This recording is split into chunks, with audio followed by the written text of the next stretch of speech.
So much CC going down. Shark Guy is nearly dead. Lopachinski putting in work, but that's a huge volley bear ultimate there. And Wesley and Shield, they clean up the fight. He's trying to make the solo play, looking for that upper 90. Gravity makes a pulse, puts it low and gets the goal. And so that will be the Condors. Angle going, working up the flash. We get 1, 2, 3, 4, all down at once right at the start of the round. That was Condors. probably the quickest round.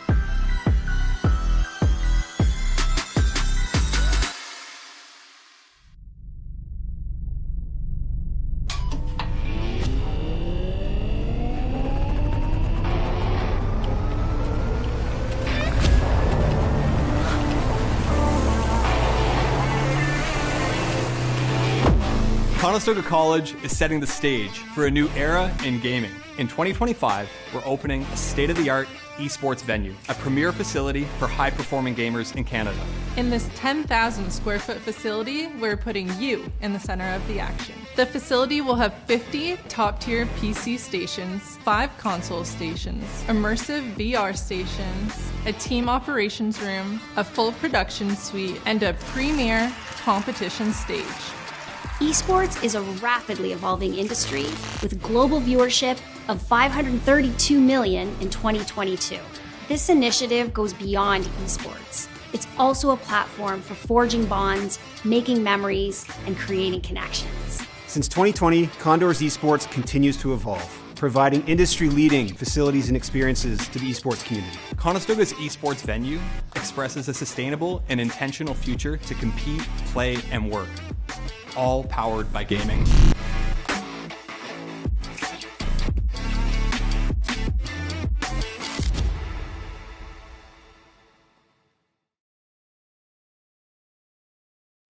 Holy moly macaroni, I missed all of you guys. Welcome back to Conestoga College. Here we're watching some Condors Esports. I'm Leaf, and beside me, Mr.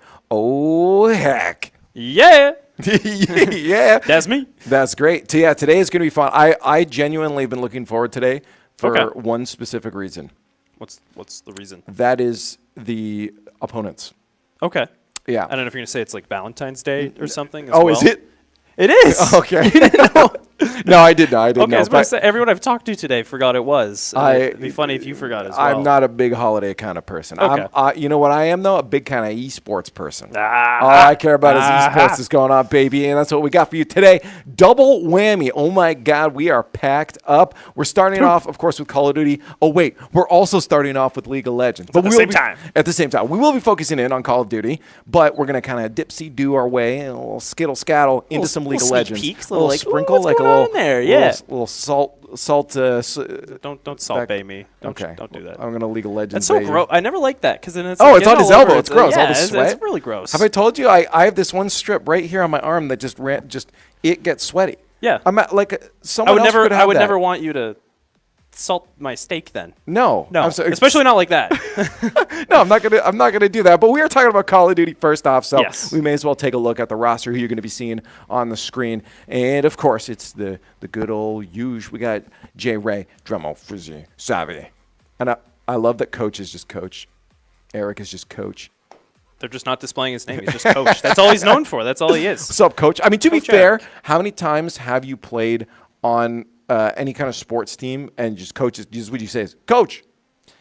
Most of my life, my coach was my father, so I wouldn't. Yeah, so I have a special case from that, but I could see that. I could see that. My dad was only my coach 1 year for hockey. Oh, my dad was my coach for like 5 years straight in baseball. So that's crazy. It was good. It was really good. Cool. He was a good coach. Shout out Dad. Shout out Dad. He's not watching this, but that's okay. Well, we can clip it and send it to him. We could. He's probably asleep right now. Yeah. So, wake him up. I don't want to. Okay, well, we'll send it to him tomorrow.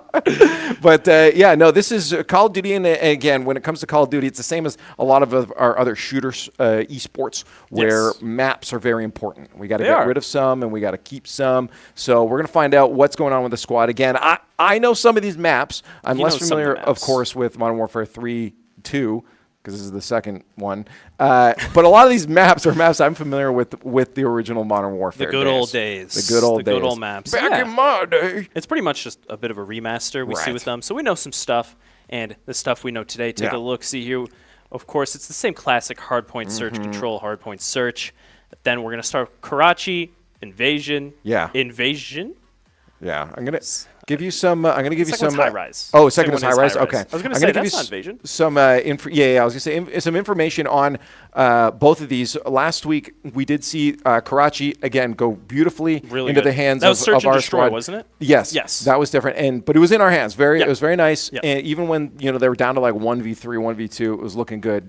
And then again, once they got the high rise, we saw a little bit of a tougher matchup, but that is, in my experience, side dependent too. One of those spots is really hard on the spawn when you're spawning out that window on the left side. And they got just those high up angles by the helicopter. They're just gunning you down as soon as you want to leave and get anything done.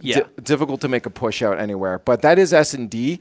So, there might be a little bit better of a chance. It's harder than just a spawn camp at that point. Exactly. So I really hope it goes in the way of Condors tonight with that. We are against Butler Universities, the one we're facing off against. We've played them a few times. I talked to the team before the stream.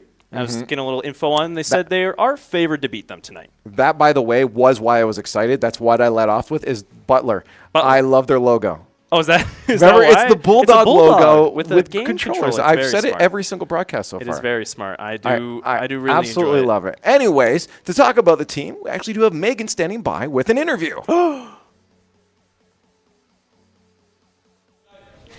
Hello and welcome. I'm here with Frizzy. Hello. So I'm going to start off with asking about your season. Walk me through your season so far. How are you feeling about it? We've only lost one game, and we beat the team that beat us, so we're feeling pretty good. That's pretty good. That's amazing. I wanted to ask, are there any differences between each of the players and what each of your team members can bring to the table? I feel like me and Jay go rogue a lot, and then Dreamo sort of keeps us in line. Well, Jay keeps us in line too, but I feel like we're like a lot more the ones who are getting let off the leash. And, Dreamo's there to kind of be like the last guy alive. And then switching between Shaco and Savvy, their roles are kind of different. So when we have to switch in between them, it gets a little weird, but Shaco's been having back problems, so not an issue though. Sucks. Yeah. It seems like you guys work really well together, though. Yeah. That's good. Now, this is a wild ball of a question. What is your team's favorite map, or just your favorite map in Call of Duty? I don't really have a preference, but I don't like Karachi. There's just too many roofs and stuff. Okay. Yeah. Interesting. I mean, I don't think I would like roofs either. A lot of people can sit up there, camp, exactly. probably get you from down below. Sucks having the high ground when you're on the low ground. Yeah. All right. Thank you so much, No Frizzy. problem. Back to the announcers. Thank you, Megan. Hey, I love to hear that. That's actually, I don't like Karachi. I think I saw it on there a couple times. Twice. So one is Decider, though. One is Decider. So That's true. It'd be quite the series if we make it there. We got to hope we don't, especially when you said that they were favorites to win this matchup. So I do love the shout out that him and Jay were kind of the rogues. I feel like that's just so true to most Call of Duty squads. Like, you got to have those guys that just say, I'm going over here. And it's a good thing that I had Dremo to back them up, because like, I'm definitely the guy that's, by the way, you deal with me. I'm going over here. I'm the rogue. You're just kind of like roaming off, getting out there, going to find some kills. Yeah, just going to fly around a bit. And the good thing is we've seen their gunplay. We know that you can trust them when they are going rogue like that. So I don't mind them having that strategy of, you guys kind of go play in the playground, kids. Go over there. See what's going on over there. I'm going to go stay over here, take control of site. I think good for Jemo staying back and, taking the bit of a less exciting role. Right. Hey, you as long as you have that good grounded I mean, that's often an IGL in the squad. Yeah. Is the player that is saying, "All right, guys, I'll be the adult in the house and I'll, keep us anchored." And that's fine. Someone's got to play the role, and oftentimes anchors across any single esport tends to be one of the hardest roles to play. Yeah. And I think a lot of people know that and respect that too. And not that it's hard to go running around and just going rogue and shooting, going crazy. Yeah. But to be able to rally everyone together is an underappreciated sometimes skill, but I always appreciate it. You just got to be patient. You got to sit back and wait for the enemy team to come on in and, just keep an eye on that mini-map and just watch, Right. give that IGL shout-outs to what's going on, let your teammates know. And I can do it. No, that's what I said. I'm rogue. I got like impatient thumbs. I'd go somewhere. You know what Nah. is interesting? The only role I tend to play anchor in is actually Rocket League. Every other game, I'm the let me loose kind of guy. But Rocket League, you like to chill out, stay back and watch things, huh? Yeah, I don't know what it is. I opt for that third man or defensive role oftentimes. I think it's because I'm scared. I was gonna say, is it because you're used to casting, so you want to watch the game? Yeah. I like to see the whole field. It's that would not work very well in Call of Duty. I'm just sitting with a sniper on the other side of the map. All the way back. Good job, guys. Watching one angle the whole time. I love it. Killing it out there. Keep it going. I'm 0-10. But yeah, that doesn't quite work in this game. So I like to be that action go. And I think part of it was that I did play a lot of Call of Duty in my teens, right? Yes. So the brain is a lot just, you don't want to focus. You're just going. No, you got that ADHD. You want to get going, get doing things, and go crazy. So we got a bit of a delay. We're hearing in COD. Well. Okay. I'm hearing a COD. So I think we're going to take a look at the League of Legends draft. Sure. Hey, why not? It's I going know on at the this same is time. mostly my thing, but I'll explain a little things to you if you want to learn. Oh, no, I'm going to explain everything to you. Oh, you're going to explain everything to me? All right, okay, what do you see already? Well, right off the bat, we have a character picked. And it's looking great to me so far. That's a good start, having the Condors pick a character before they get in the game. Yeah. So okay. It's just a little bit in here. We see bans from both teams. First ban phase already put out. Condors, they don't like the supports down there with both Blitzcrank and Nautilus. Those are hook supports. They're very aggressive. They want to get in your face. Blitzcrank, he can just latch out his robot arm and just kind of grab you and pull you in. I had a feeling that's what it was. Yeah, so a lot of people don't like that. I don't like it. It makes me very angry. So they got rid of him. And starting off Condors, they like that Cassante pick up top, nice and comfy. We've been seeing it a lot recently. It's been doing real good for them. So, if it ain't broke, don't fix it. Cool. Yeah, we got Legolas on the opponent's side of the squad. Edgy Legolas. Yeah, edgy Legolas. Yeah, he does look edgy. He looks like he listens to I don't know, that's actually slow 3 down dudes. Kanye West. That's 3 dudes. What? Yeah. How'd that happen? There's 3 souls. Well, there's the weapon and there's 2 guys in the body. So it's the trench coat meme. It's just 2 kids in a trench coat with a bow. Just I'd be edgy too. I don't want to share that space. Get out of my trench coat, bro. Yeah, he's got an interesting story. That's the bot laner. The Butler University. No. Sorry, just to preface to everyone here, obviously, very clearly, I am an inexperienced League of Legends person. Yes. But bot lane, I always thought that was referred to as ADC. It's both. Oh, you can do ADC because ADC stands for attack damage carry. I did know this, yeah. So it is both. You can say either. Bot lane does actually more or less refer to both the ADC and the support at the same time. Okay. You can say either. It really doesn't matter. Okay, we've got. It's How to Train Your Dragon mixed with Jay the Airplane. That's the newest character, actually. That is the brand spanking new character. Smolder came out a few weeks ago. I think 2 weeks it's been now. Okay. And it's kind of cute. It was funny because I was actually talking to Megan earlier about him, and I said, "Oh, he's not going to get played at all."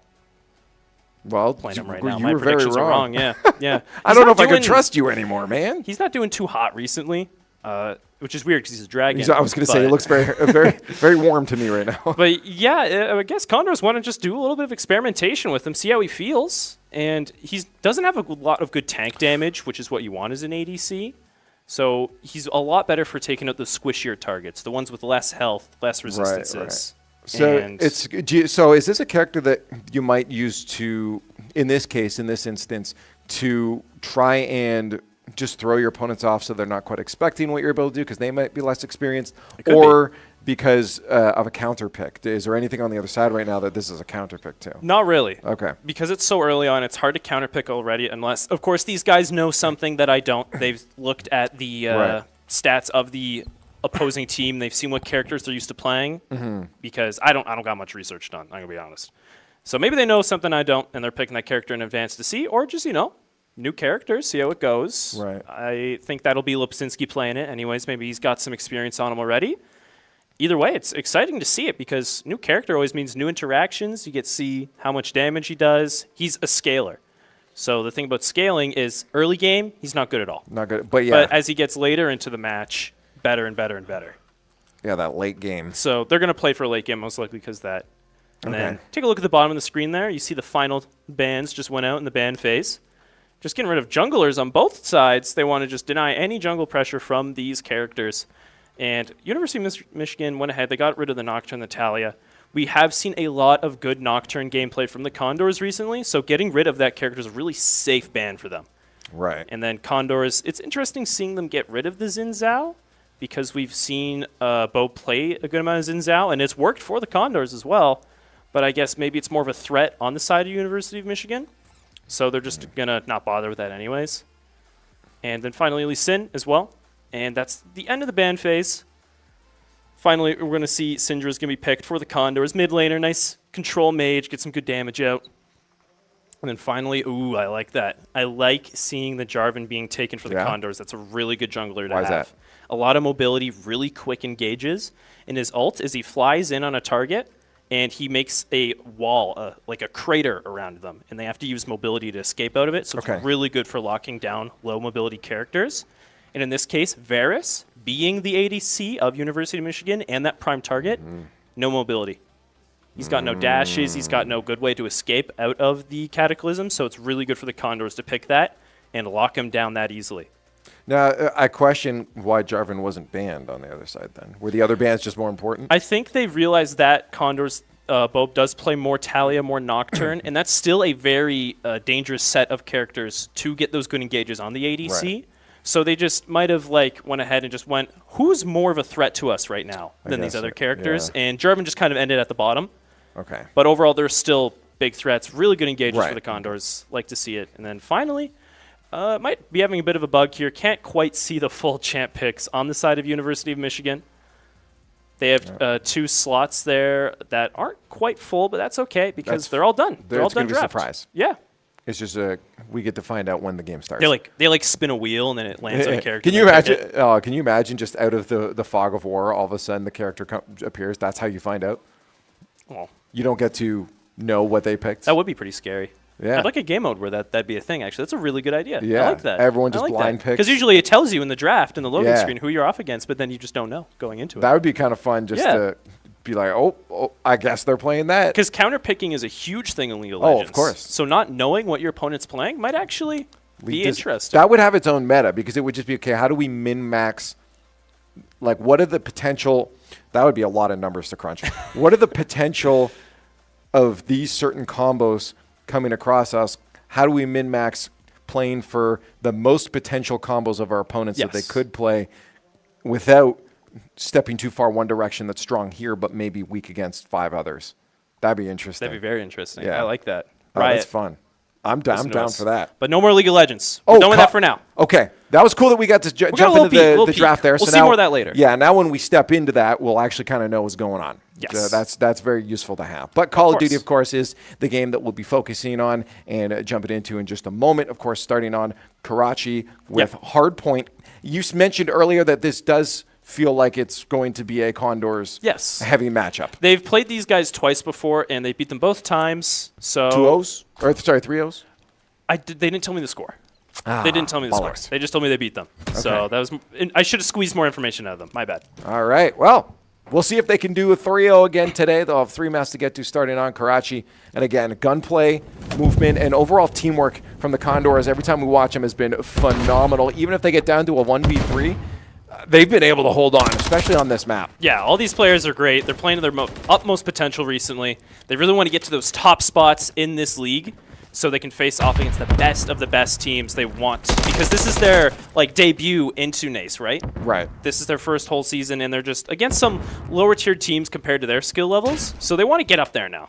Exactly. And I think this is going to be a good way to do it, just dominating throughout the league. Say, hey, guys, We just had to make a little pass through. This is just the highway. We made a road stop at the gas station, and then we're on the higher leagues there. But again, overall, yeah, this is already starting to look pretty dominant for the Condors. You see on the scoreboard, they've locked down these points and winning most of their gunfights. This might be a two-piece here. Ooh, not quite. Close. Crazy to get shut down. I don't know if we mentioned it earlier as well, but Savvy is subbing in today for Shaco. You're right, yeah. So we're going to see Savvy is the sub on this team. So you're going to see, some action from him. I don't think we've seen him on stream yet, have we? I thought we had. Have we? I can't remember. Maybe I didn't cast it. I have Cod Brain. I forget everything next month. Cod Brain. Slowly melting away. Oh, this is going to be a good push here. Oh, he heard the noise, and he tries to get the pre-fire. Watch your back. There's no one there. Frizzy got rid of him back there. They don't really have to push too hard right now. They've got the lockdown. The Bulldogs probably looking eventually to next point. This has been real difficult for them to be able to move on to second point. Yeah, it seems like we were talking about it last week with the coach about those money hills, right? Those good hard points you want to take down. You can just kind of sit out in them and just get some nice easy points once you have it captured. I believe that was just one of them we experienced in the diner there. It's a really easy position to hold once you have it under control. Not much cover to approach it. So Condor's going to take a nice, easy, about 80-point lead here. And then they're going to rotate their way over to the next hard point. They are rotating their way over, and look at that anchor right now for them is actually Frizzy. I mean, the way he's maneuvering himself around this map is putting so much pressure on the Bulldogs to move and get themselves repositioned. He's coming from high, he's coming from low, and he's utilizing the verticality beautifully. He's just always on the move, making Bulldogs guess where he'll be next, and it's perfect because you don't need everyone on that hard point, right? You get that one player holding it, raking in those points, and then the rest of them just kind of go hunting around the map. No, and they're not going too far. They're staying smart to make sure that they're just watching flanks, and that's it. You almost see it on the map there. It's like a zone of control they almost have, like a line splitting right through it saying, this is Condor's territory, this is Butler's territory. Condor's going to say, you guys don't come over here. Not happening. And I am noticing that there's, I've actually took me a while to realize there's only 3 players on the other side of the field. Oh. So that's definitely going to hurt the Bulldogs. Interesting. Yeah, you're right. I didn't even notice that earlier either. I was just getting into the map, getting the but flow. Look, it says 1, 2, 4. Yeah, this is interesting. I wonder if we lost a player midway through. I didn't see at the beginning if it was only 3. I was just locked into how the initial setup went for the Condors. Just wanted to see the action and want to notice the player counts. We were talking about delays earlier, some issues. Maybe that might have been the cause of it. Right. But what I've heard from the team earlier, the Condors, when I was talking to them, is that Bulldog University, or Butler University, not Bulldog University, they're a very positive team. They like playing just for the fun of it. They're not too competitive. Mm-hmm.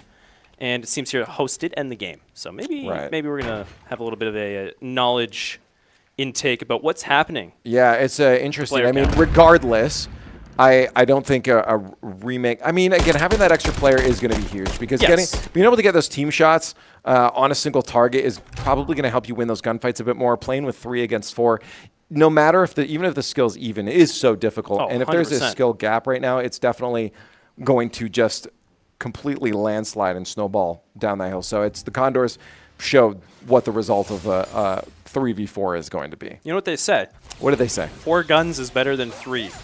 It depends what you're trying to do, but... It depends what I'm trying to do? Well, yeah.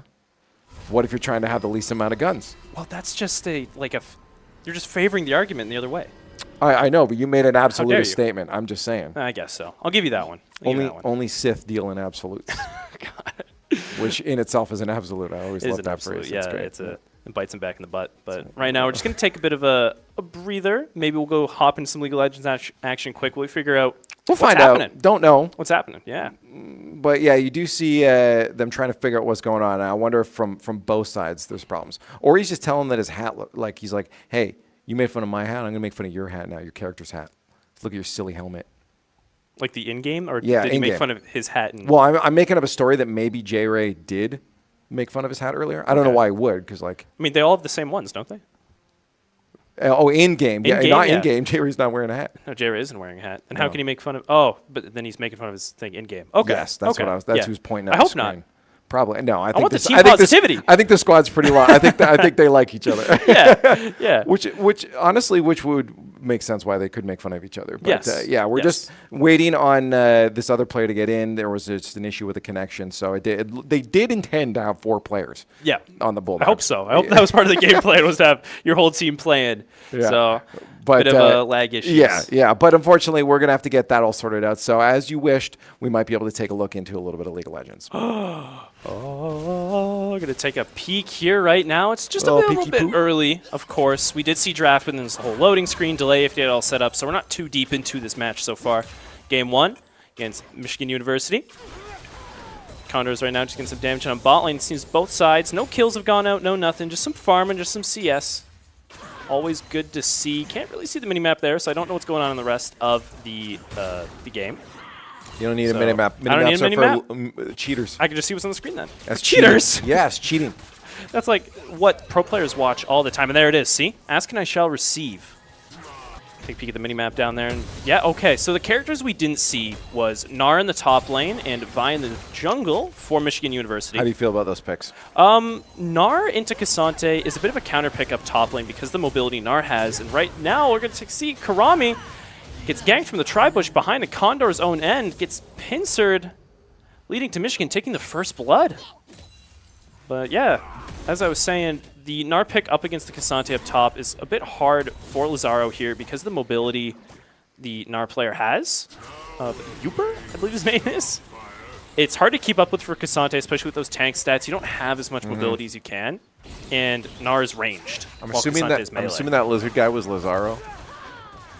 Oh no, that's the name of the player. Oh, I thought so. Okay. I realized afterwards. Wait a minute, I think that's a player. Yeah, that's the Condors top laner. His name is Lazaro. Yep. I realized right after I said it. And we do see in the mid lane, I didn't talk about it in draft, I'll talk about it now, Aurelion Sol.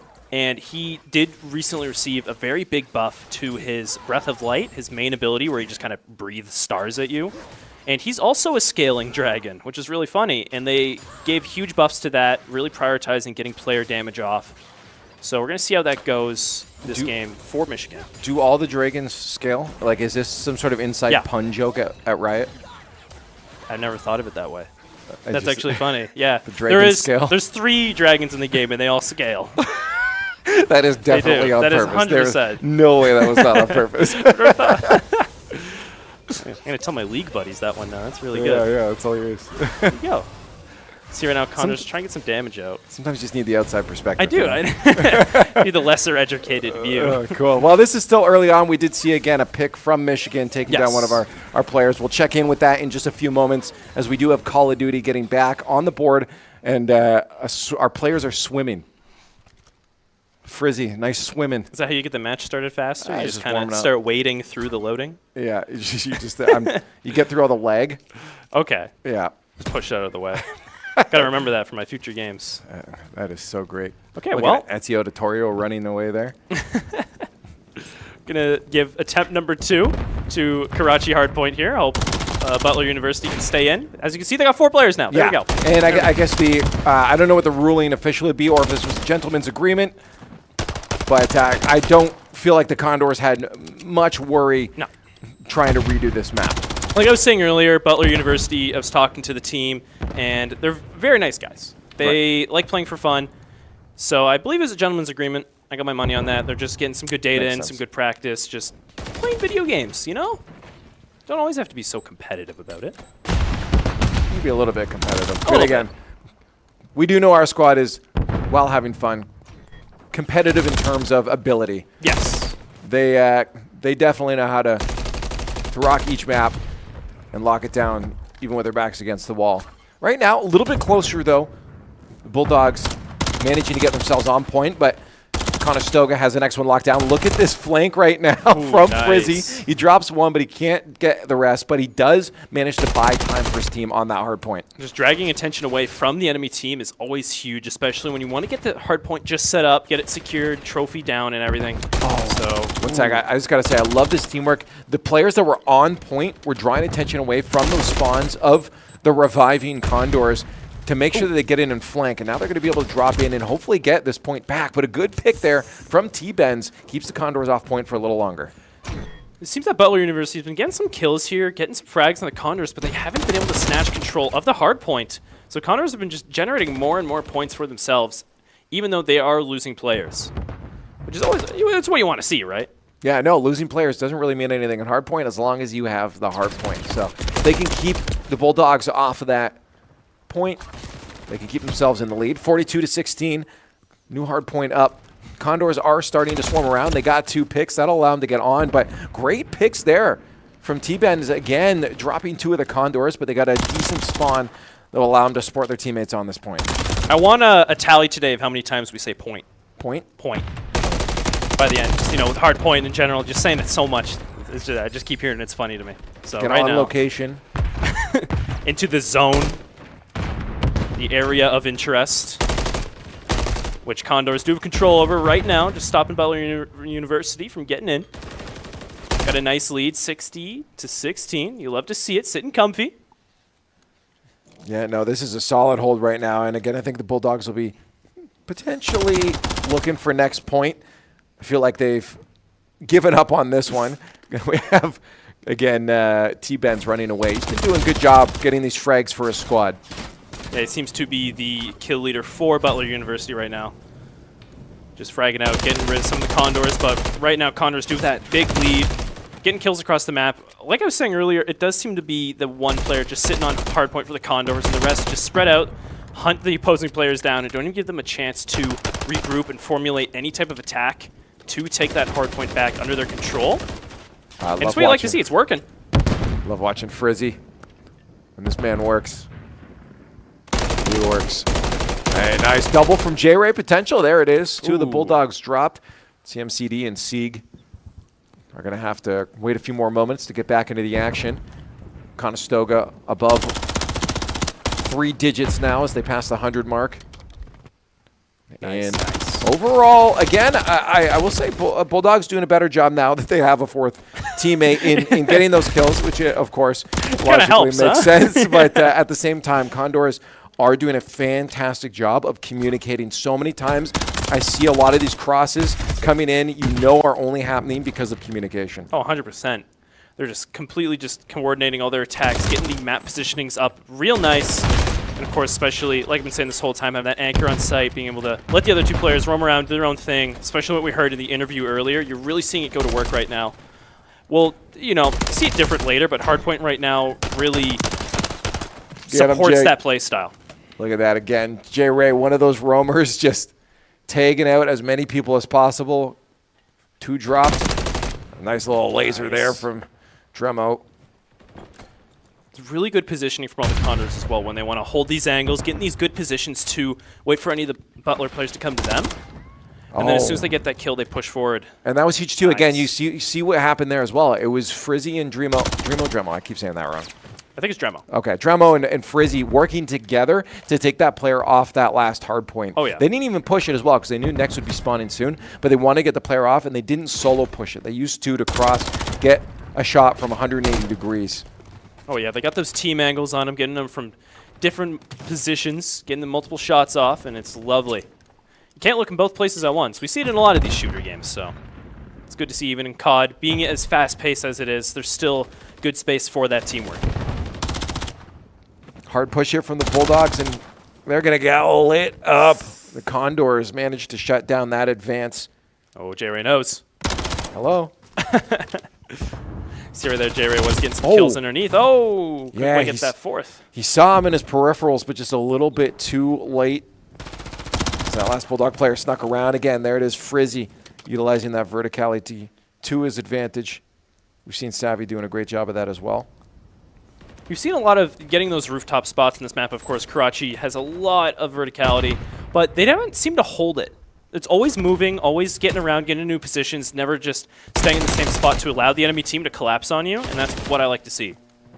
Oh, that's going to be some information for Savvy. He knows someone's in the house. He's going to get surrounded. He's trying to – you saw him take the glance back, but that was a hard situation. Good teamwork from Butler. And now a bit of an advance onto the point. I wonder if they can sneak in there and take away the last hard point. I don't think they're going to get it. Although Savvy was killed, put in a bad spot, he let it buy enough time and distraction for the rest of his team to push on point. We do see Dremo is making his way on. Yep, able to get the 1 kill. The rest of his team's grouping up to give him a hand. Yeah, this is a really hard point to take back. Trying to hop over that fence is really difficult, and you see it continually every single time Butler tries to get over the edge there. They get taken down. But next point on its way soon. It looks like they'll be playing for it. But about only 40 points away from a Game 1 victory for the Condors, getting real close. But Butler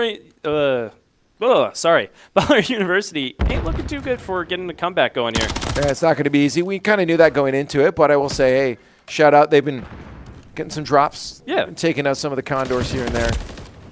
It's been quite a even fight in terms of those kills so far.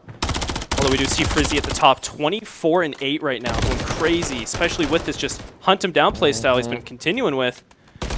Excellent mobility, excellent positioning. Does get taken down there, but that's okay. He was able to get one before he died. Condors right now, they want to make their way around, rotate, get this site, get this hard pointer under control. They're just a few points away from that victory. Yeah, no, this is, again, looking good. The whole team about to get dropped from the Bulldogs. I think they'll make one final push here. Just give it their best. They're playing for fun. Everyone here is just here to have a great time. So I expect one final push. The whole point of playing Call of Duty is to go pew-pew, and if they can get a couple more of those before this round ends, that means they had a good time. Exactly. And even if they aren't, exactly winning, playing against those better teams, like as you can see, Condors are soaring a little high right now, is always good information to get in. In fact, even through these issues, they're staying in the match. Love to see it. Yeah.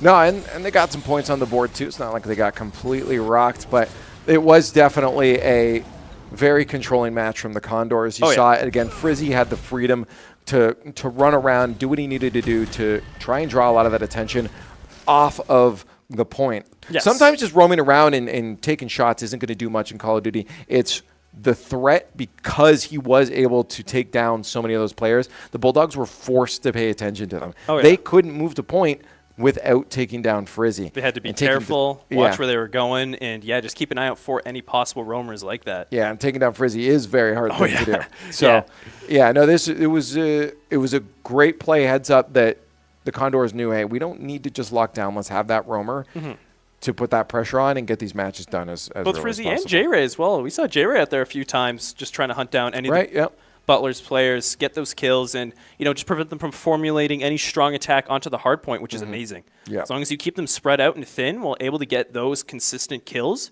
you're guaranteed a large amount of points from the hard point currently under your control. It'll be interesting because we do move on to Search and Destroy next on High Rise. So this could be a situation where the Bulldogs have a chance to take a map because, well, you're now down to limited lives. You don't have to worry about that respawn. It's just if you get that kill, and we saw the Bulldogs getting kills. Yeah. If you can get those kills, then you can lock down a round. So this is where the possibility for Butler does come in to actually take a map off Condors. Take a second game, might see. There's J-Ray. Oh, all happy. Oh, what's that? We got a little mascot too? A little bear. Is that? I thought it was a puppy. It could be. I think it's a bear. It's could be like a lamb. Like a lamb? It's a lamb dog bear. I think it's a lamb dog bear? Lambda bear. Lambda bear? Lambda bear. No, it's a bear. It's definitely a bear. Is it a bear? It's 100% a bear. Jeez. Anyways, go take a look at the league real quick while you get mad at the fact that you think it's a bear. Oh my, this guy. Right now, Condors, it's not looking too good. Down a few kills right now. Going for a fight for Rift Heralds. Oof, yeah. And Condors getting taken down. Good engages there. The nice Gnar coming out from the top lane of Michigan University. Walk me through this, and I feel like being behind 5 at this point in the game is not usually ideal. It's not good at all. I can't really see the goal difference at the top there right now, but I can only assume that Michigan University is up by a ton, especially grabbing that Rift Herald as well. I believe they've been going crazy with objectives so far. This control's real nice. Well, interesting. You talked about the picks for Condors were likely good picks here. So what do you think may have what's the word I'm looking for? Change the flow. Happened, I guess. What's I was looking for a more fancy word for it, but what happened to allow this? I believe right now the Condors, with this team comp, of course, they do have the scaling bot laner that really needs his time to get in a good position. And he's only had 1 death and 1 assist so far, so he's just slowly making his way up. The Condors want to play for more team fights, and we're not quite in that strong team fight phase yet. We're still in lanes. Having the Vi jungle on the side of University of Michigan is huge for getting these, as you can see, quick engages, roaming around the map with a lot of mobility. Both comes in with the Cataclysm here, though, however. We're seeing a good ult, the Sky's Descent coming from Dipolar, clearing out some sections. That's called Mom, believe it or not, is the name of that ability. And nice, good re-engage from Condors, keeping alive. The bow flew in there, was taken down, but set up kills for the rest of his team.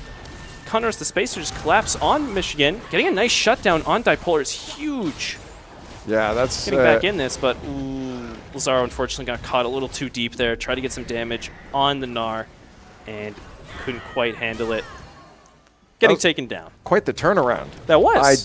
From my perspective, it looked like the Condors were not in a good position. No. The thing that happened there is that the Dragon, of course, Aurelian Soul, used his flying ability to get in and engage. Fortunately, we just saw Lazy Time Cat or Ricky get collapsed on there under tower with the Rift Herald, but the re-engage from the Condors, seeing that the movement ability from the mid laner, from Dipolar, was already used up, but was able to get in there with that nice, good engage I was talking about on Jarvan. The Cataclysm, allowing a nice, easy kill for the Condors. Got some money, but they're not quite stacked up to contest with Michigan yet, as they are still down 7 kills.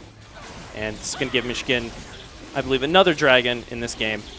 Going to get that objective. Chemtech Drake, that's just some slow resistance, some tenacity, of course. Giving them a little bit more resistance to getting hit by any stuns, any crowd controls like Rooted, Feared. So it's a nice all-around Dragon to capture. Yeah, I feel like at this point, like this is quite the mountain to climb back from. I mean, percentage-wise, from my perspective, is this how high of a chance is there of a comeback here? As you could see in the way the team fight got turned for the Condors, they just need a few good fights, especially with the shutdowns available.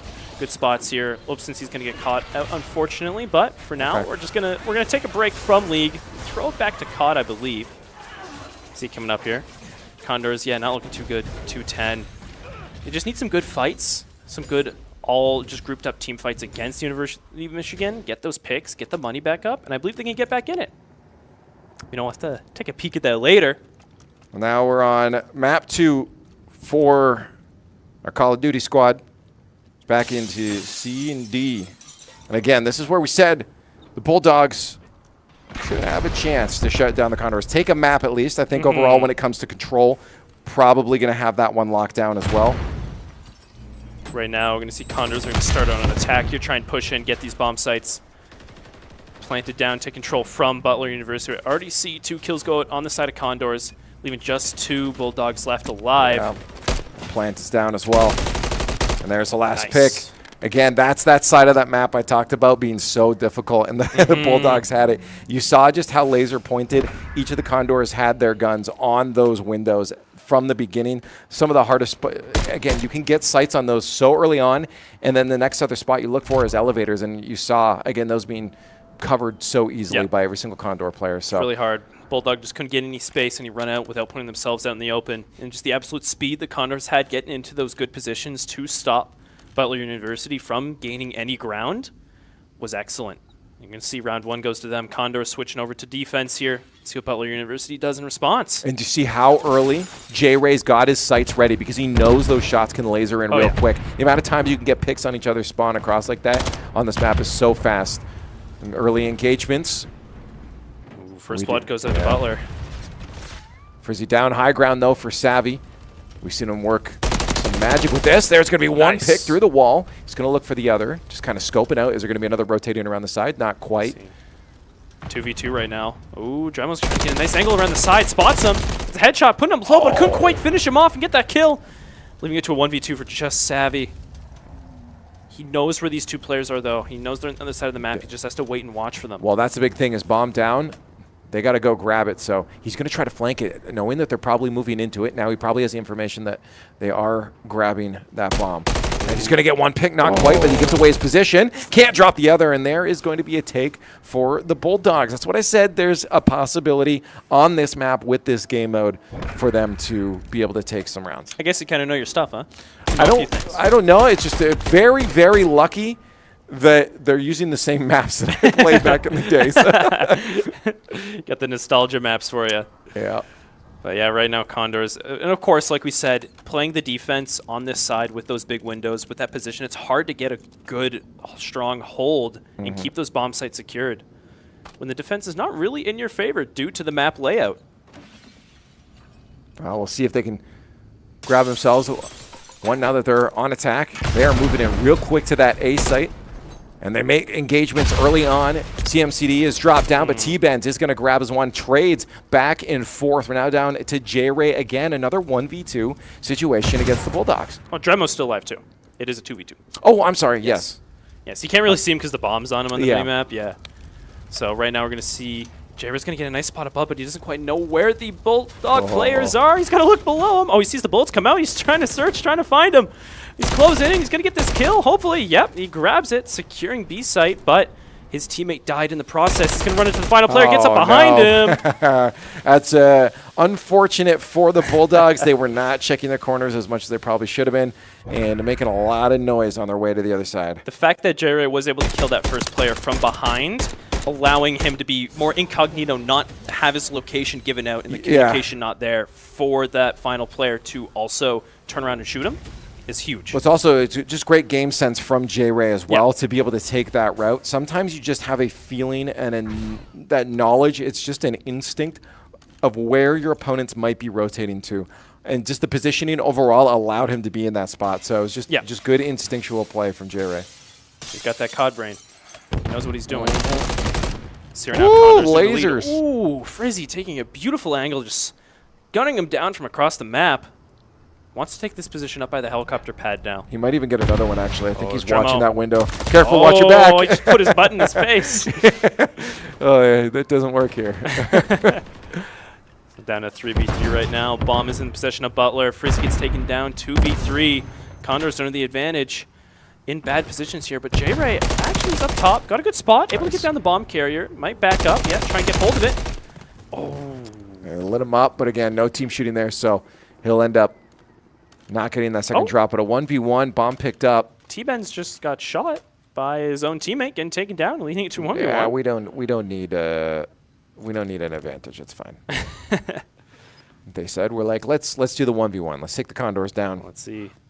Savvy's got to watch the other bomb site. He's got vision on the one, but he can't see the other. That's where the it's last fine. player now is. He knows. Yeah, okay. Now he's just got to make his way in there, and I have a feeling Savvy, the way he's approaching this, pretty decent, to be honest.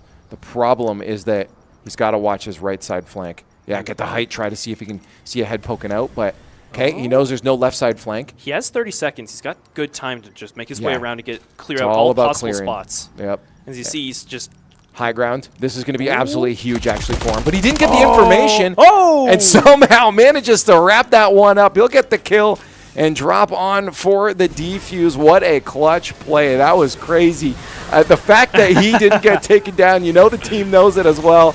Absolutely massive turnaround at the end there. I thought he was a goner. Yeah, you got put down to like 1 health there, but got a nice drop shot on. Kind of ducked underneath all those bullets coming in from that final Butler player. Look at that.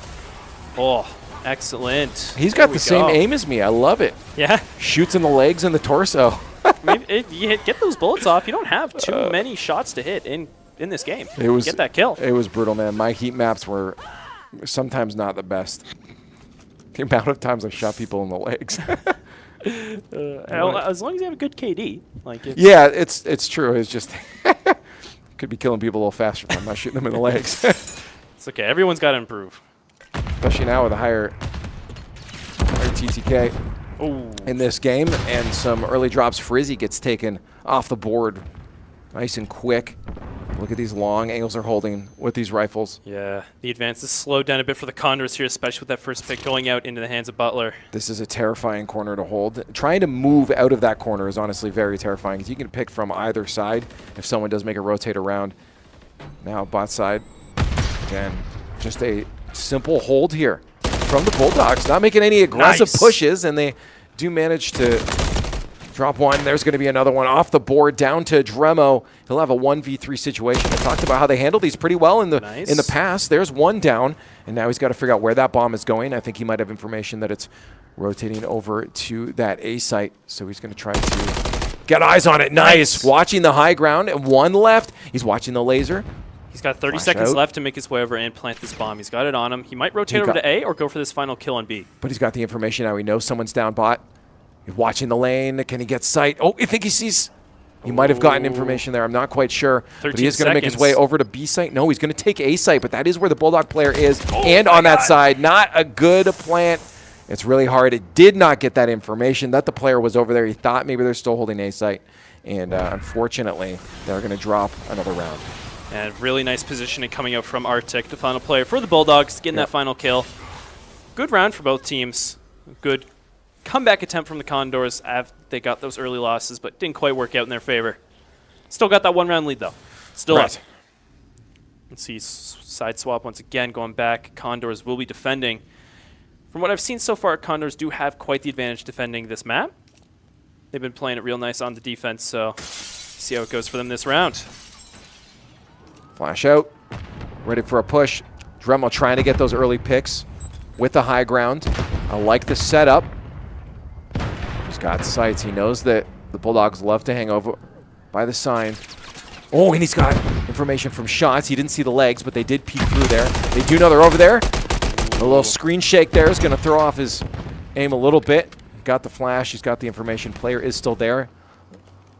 We'll sneak behind that backside, and again, it's a slow push. Both teams trying to make sure they can get that player advantage, but still 3v3. Slides across. And a flank there. It's going to come out from the bomb holder on the Bulldog. Sieg stepping it up for his squad. Gets it back down to a 1v3. Now it's Savvy's turn to try and hold it together. Poor Savvy keeps getting stuck in these positions at the end race to face off against multiple players on the Bulldog side. Already getting shot off. They know where he is, and stuck behind this window's bad position. Oh, he might get a kill up here. Taking him down a helicopter pad. He knows he's there. Yep, good movement, getting past. Diving past the bullets, but there's nowhere he can go.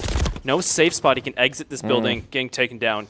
Tying it up in terms of Butler University. Yeah. Hey, this is where it could have happened. It's not that this is coming as some sort of shock to us. We said C&D on this map has a possibility based off what we saw in that first hardpoint round. Also just got some intel in, a little beep. Oh, yeah? League of Legends, unfortunately, lost their first game. Okay. It did look rough when we not took that another lead. surprise to us. Yeah, they were down quite a few kills, objectives as well. Just wasn't their game for them, so might switch it up. They got game 2 coming up soon, but we're still focusing on the Call of Duty action. Hey, you know what? If the Condors get a loss here, I'm okay with it. It means that they're just synced up with the other squads, the other esports. Yeah. That's how much they work together. They want to lose as a team. Yeah.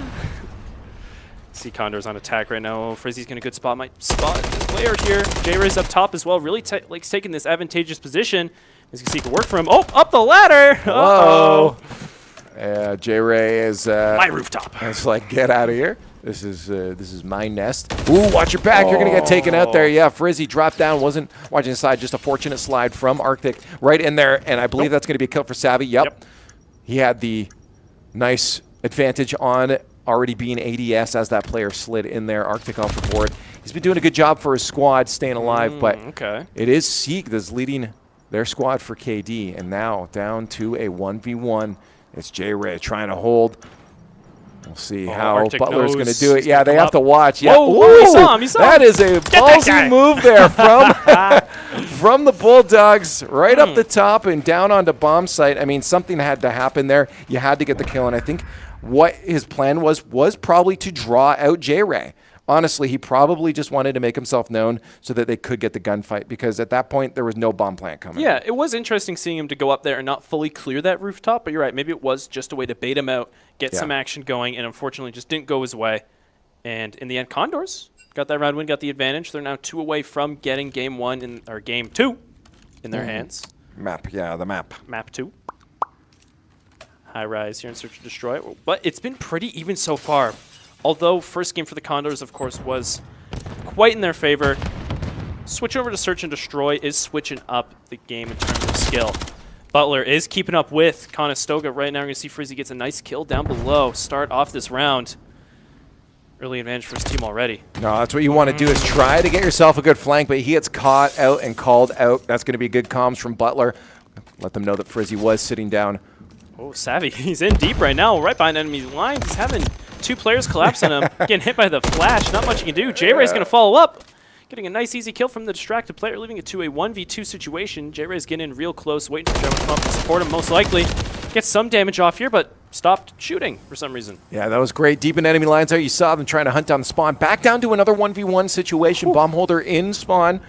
We're going to see how Dremo is going to hold this out. We've seen him handle almost a 1v3 before, so I'm not super worried about this. He knows that there is going to be time on his side. Not much intel here, though. He's just trying to search for this final player. Watching the bomb sites, getting a nice sneaky spot underneath the stairs here in A. But little does he know, across the map, bomb is planted all the way over on B. Just Sieg left alive. He's going to try and hold this from Dremo coming in. Sieg's just hiding it in those generators there. This is going to be an interesting situation because he knows he's got to get in there, and there's so many spots to hide in generators. It's just, you can just park yourself behind one of them, and then it's so easy to just make sure the opponent has to come to you. So about 6 different angles to watch when he gets in here. Might want to throw it a flash or something, but he doesn't have any on him. Nothing but a trophy system. Run to this final player here. Sees his leg. Lands those shots, gets that final kill, and with 13 seconds left, he's got it. Amazing play from Dremo again. All you had to do was get that information. He saw the legs, takes the kill, and finally pushes in with 6.9 seconds left. Blah. Nice. There he goes. Think he had a parachute? Yeah. Okay, good. I hope so. Yeah. We need him for the next round. There's a happy ending for sure. 1 round away from the Condors taking this game. Let's see it.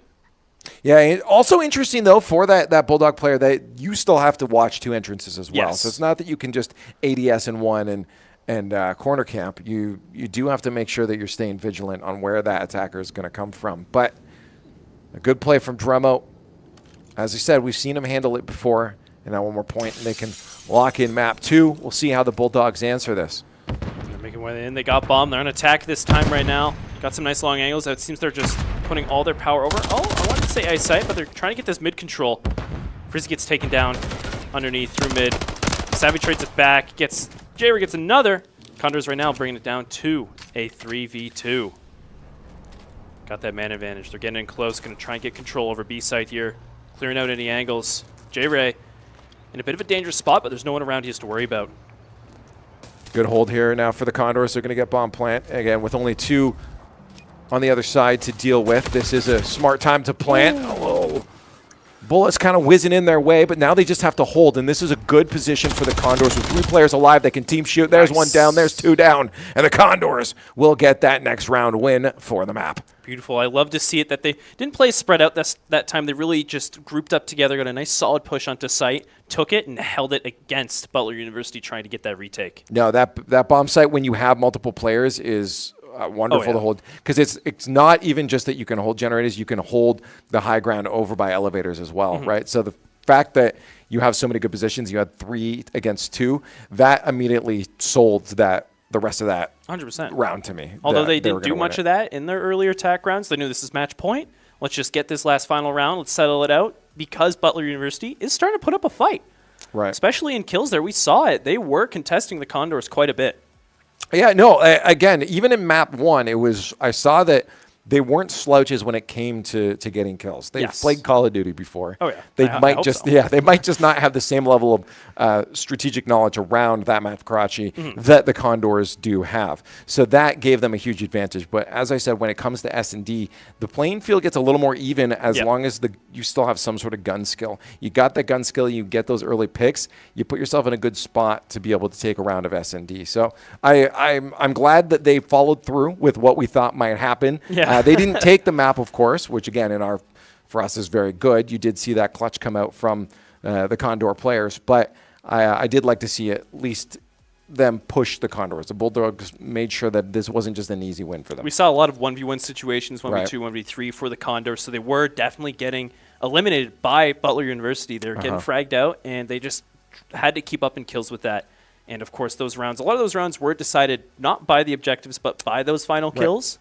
So that really was quite the dependent action from Butler University, was trying to hunt down those Condors and get them eliminated. Now, things could still be close in a control situation, but again, just when it comes to map knowledge, I do think the Condors probably have a little bit of an upper hand. Invasion, right? I actually forget which. I think it's Invasion we got coming up. We got coming up. But for the Condors, I think, again, map knowledge is going to be, and teamwork when it comes to rotations is going to be massive, because it's again possible to just lock your opponents into certain spawns, and if you can get that locked down, the slightly stronger gunplay coming out from the Condors is going to put them ahead pretty quickly. I could see it end up being like a 20-20 at some point, or even like down to like, 20-15 or so. Okay. But then I think there might be a little bit of a ramp up. I think it might start to like a scale by the end of it. It'll be a late game situation. Okay. But we'll see. I could be proven wrong. But I think the Condors could just light up right off the bat. I'm still kind of learning control, so I'm kind of understanding how it works. Right. So, yeah, it's going to be interesting because it's 30 lives, right? So if you can just shut down the 30 lives, then you don't need to worry about just find them all and points. kill them. Yeah. Exactly. Like you said, with the spawns, just herd them into one spot. Exactly. Flock of sheep, just Right. Now, I'm very curious with League of Well, I'm sort of curious because I don't really know what's happening. But how the draft back to League of Legends, because we are driving in to that as well today, is how this is going to go. Because obviously it looked like it was okay from your perspective on draft in that first round, but it didn't quite go their way. It didn't go their way. It was because, it looked good to me, but I couldn't see two of Michigan's picks because of some draft issues. And the one pick I was talking about, the Vi in the jungle, did most likely weigh a lot of those fights, a lot of those early ganks, a lot of that roaming around the map in Michigan's favor.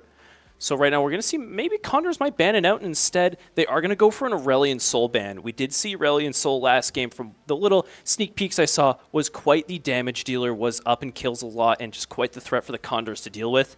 And especially as I was talking about before, he did just receive a good buff. Right. So knowing that Michigan has the potential to use him to get those nice kills, get leads in damage, Condors banning him out in this first ban phase is nice and comfy. Oh, they're going for the Smolder again. Oh, but no, Michigan's going to take him this time instead. Yeah. Wow. You'd think they'd learn. You just beat your opponents with it. Well, maybe they that think means they're it's better. not good. Do you think it's a BM thing? I hope not. That's a little disrespectful. Well, that's what BM is. Yeah. Maybe. I still think it might be just experimenting, seeing how Smolder feels in this competitive field as he is only a few weeks into play. And he can be a good pick, like I said, against those squishy targets. So if Condors do grab a bit more tanks, a bit more higher health characters here, they won't be threatened too much by Smolder down in the bot lane. But yeah, I'm curious why. What I can see right now, yeah, well, you're going to have to get surprised on how the rest of it goes. At least you got two of the picks and some of the bans here, but we do have Call of Duty starting up in a second, so I don't think we're going to be able to finish out this draft for you. But yeah, I like when it's surprise. It'll be kind of like what I said before, when you still appear out of the fog of war. Yeah, right? Can you give me some like confetti when it appears on screen? I brought some in my pocket. No problem. Thank you. You so kind. I'm going to give some confetti too to the Condors when they win this 3-0. Let's see how Control goes. Our third map. It's 2-0 right now for the Condors. And again, I've seen how great they move around on this map. Oh, they're already on B's site. Going to get control over that. See good positioning lead here, good foothold on Invasion, of course. Yes. We've seen Condors play this a good amount. Oh, okay. Quite confident in their gameplay in this map. But one thing I like seeing about this map is the tanks throughout the map. Yes. You can blow those up. I love it. They have huge AoE effect to anyone around them. Big boom. But this is exactly the hold I want to see them have. When they get that 8 point there, this is where they can lock the spawn down. Now see how they're starting to rotate and pressure over to that other point. This is sometimes what they love to do is get themselves in a good spot off that 8 point and then hold through mid.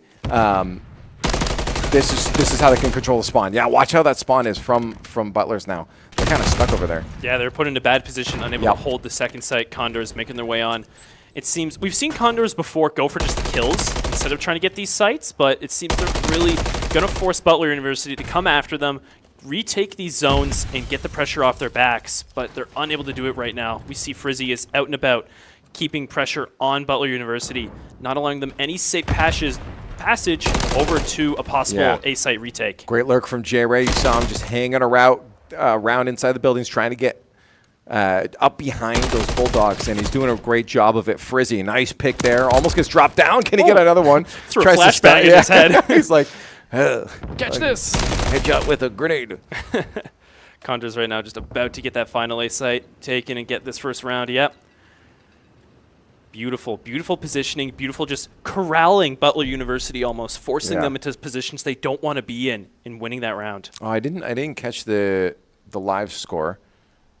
to see where that ended up by the end of it. But yeah, that A site is massive to grab, because you saw what they did is they're able to grab that A site and then is move down through mid to B site. They don't care if the Bulldogs are starting to take it. Yeah. They know if they get 1 or 2 picks by the time they get down to that site, then they're going to be able to lock in that spawn for the Bulldogs, and it's so hard for them then to retake.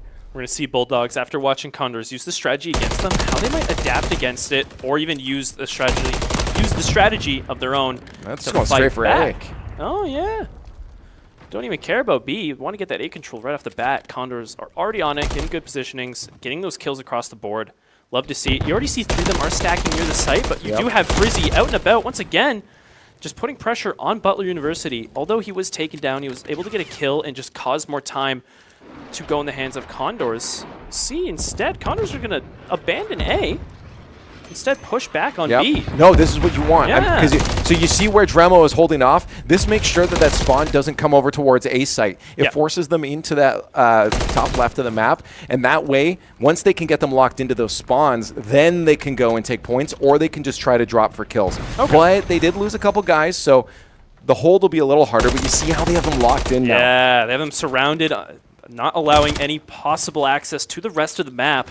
Yep. And they're just holding it down excellently with these positionings. But we're seeing them also kind of rotate around a little bit, keep Butler on their toes, and not staying in the same spots, but it's the same general idea. Create almost a wall around the spawn of the map. Yeah, this is going to be important here. Let's see if we see Dremo. He's going to get into a fight in a few seconds here. If he can hold that, he does. Beautiful. Nice. Make sure he can hold that lane. And he's helping out, of course, Frizzy over around mid. And that's exactly what you want to see. If Dremo gets taken down, though, that could be a problem, obviously, because there could be a push around to A site. 5 seconds left, though. Condors have that lives advantage. Yeah, no. They're good now, but that would be that key point you don't want to lose. So Condors, hold on. Yep. This is definitely a very, very overwhelming match for for the Bulldogs. I said it is the spawns are so important. They are. And the Condors' knowledge of that is just overwhelming. Just a slaughterhouse back there at this point, just unable to go anywhere, get out of that spawn zone. Condors just keeping control. Think they're going to do it again? Think it's going to happen again? Yeah, absolutely. 100%? Yeah, maybe. I mean, they know that the Bulldogs love to go for A, so I'm actually very curious. We might see if they go for the strat, you'll see a B push, but yeah, that's exactly what I thought. They're going to go for A, knowing the Bulldogs love to come down here. They're going to try to shut them down early. Rizzy already getting an early pick, allowing Condors more space to push up and get this A site under their control. Trading it out for B site over on the other side of the map, giving it to Butler University. That's okay. Oh, getting some kills. Dremo's in a bit of a bad spot here. Oh, not too bad. Backed up by J-Ray there, I believe that was. Last one on site. J-Ray's going to have to hold this down, get this site secured. Or no, J-Ray's over on B. Savvy, that's on A. Couldn't quite get it. Was just barely there. Gets eliminated, giving it over to the hands of Butler University. But meanwhile, B site's being taken by the Condors. Yeah, no, that was a big win around mid for the Bulldogs early on that allowed them to try to disrupt this play from the Condors. But the Condors running house right now. Savvy and J-Ray taking out the players they needed to lock down that B site. And now with a mid hold here from Savvy, there's a good chance that they can start to get that rotate around towards A. B secured. Condors got it under control. Lives are looking pretty even now, though. Seems that Butler University is keeping up in kills. And they are trying to take A site, but Condors still already have majority control over it. So just a simple, quick retake from Condors could lead to it being put under their control. Oh, J-Ray gets this. He does. Sorry. Nice. I just want to see if J-Ray got that. That was massive for the Condors. Now they can take out that last player on A site and try to lock that down. This is looking like it's actually going to end up being GG on that A cap for the Condors. That was massive from J-Ray. If you look at the map from the players' positionings, it's almost like a net is thrown over the spawn point of Butler University. Absolutely. And Condors just keep them trapped in there and take them down. Yeah, no, this is exactly, and this is why it was fun to see this again, is that it's so similar to what I understood and visualized Call of Duty as. I always visualized spawn and rotations as a cloud. The way you had to move around was you had a cloud of players, and you had to make sure you had as much map coverage as possible to cover. Cloud. Yeah, and then you could use that to force the spawns of your opponents into specific spots. Okay. I'm going to think of a cloud every time now I watch Call of Duty. Thank you. Yeah. Thank you. No, it's wonderful. And it's weather. Yeah, but it's raining. It's raining Condor bullets on the Bulldogs. Raining W's as well. That's what it was. Final 3-0. map. Going Yep. to Condors 3-0. We didn't even get to see Crutchy again. Good. They hate it. 3-0 for the Condors, and that's kind of what we expected. Yeah. But hey, still a celebration, still happy times for the boys in the COD world there, and you'll love to see it. Oh, 100%. They're happy. Smiles all around. Of course, you saw it throughout the match, especially when you saw some good plays come up from the Condors. You saw the reactions on screen. Positivity's always there. Yeah. And GG's out to Butler University as well. Put up, even though we did say it was in their favor at the start, they did put up quite a good fight against Condors. No, there was a fight, and there was definitely just they wanted to just say we're here to have fun, but we also want to see how good we can do. And you saw it. There was definitely, when it came to the S&D rounds, there was definitely a lot of guys. Let's see if we can actually take this one. They weren't just here to roll over. So I loved it from the Bulldogs. Good show, but again, better show from the Condors. Regardless of how we thought it was going to go, it was a good show. They got their stuff going good. We got good squads here at Conestoga. At Call of Duty. At Call of Duty. Here at Call of Duty. I wish we Call of Duty College. Nothing but COD classes. But anyways, that's all we got for COD for now. We're going to throw it back to League in a bit. But before that, we're going to throw it to a quick break.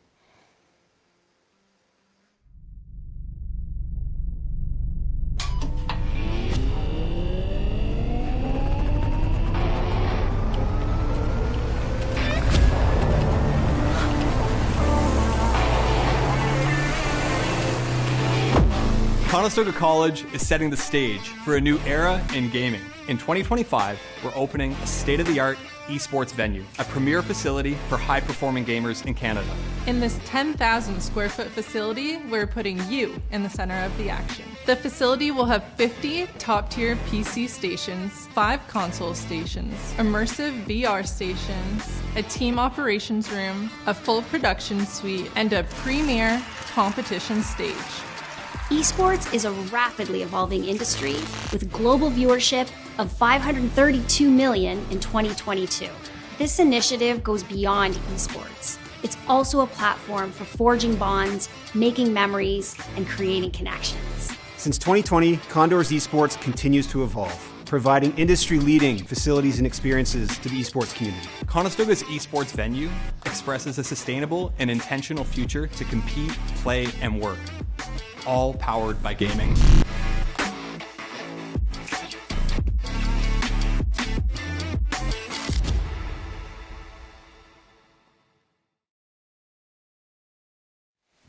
All right. Hello, everybody. Welcome back. Just had some Call of Duty action. Of course, Condors got a nice 3-0. I was watching that. It was intense. Yeah. If you couldn't tell, I'm joined here today now by Twilight Wing, going to join us for some League of Legends action we got going on.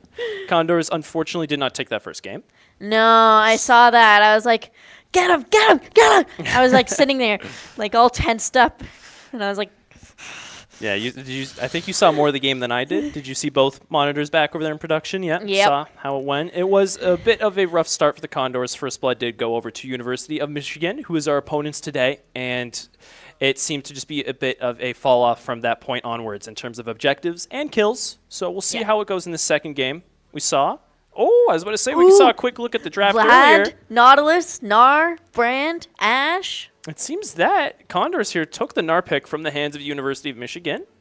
And a bit of a comp switch almost with the Cassante Smolder going over, and the Milio going over to the hands of University of Michigan. Yeah, I saw that and I was like, oh, okay. They're trying to reverse it.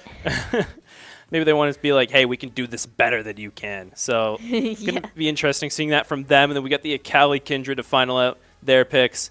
Condors Is it a Kali or a Kali? You can say whatever. I don't actually know. Like I say Akali.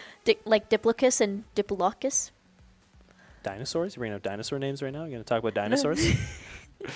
But I don't know. I say Akali. I say Diplodocus. Diplodocus. What do you say? Diplocus? Diplocus? There's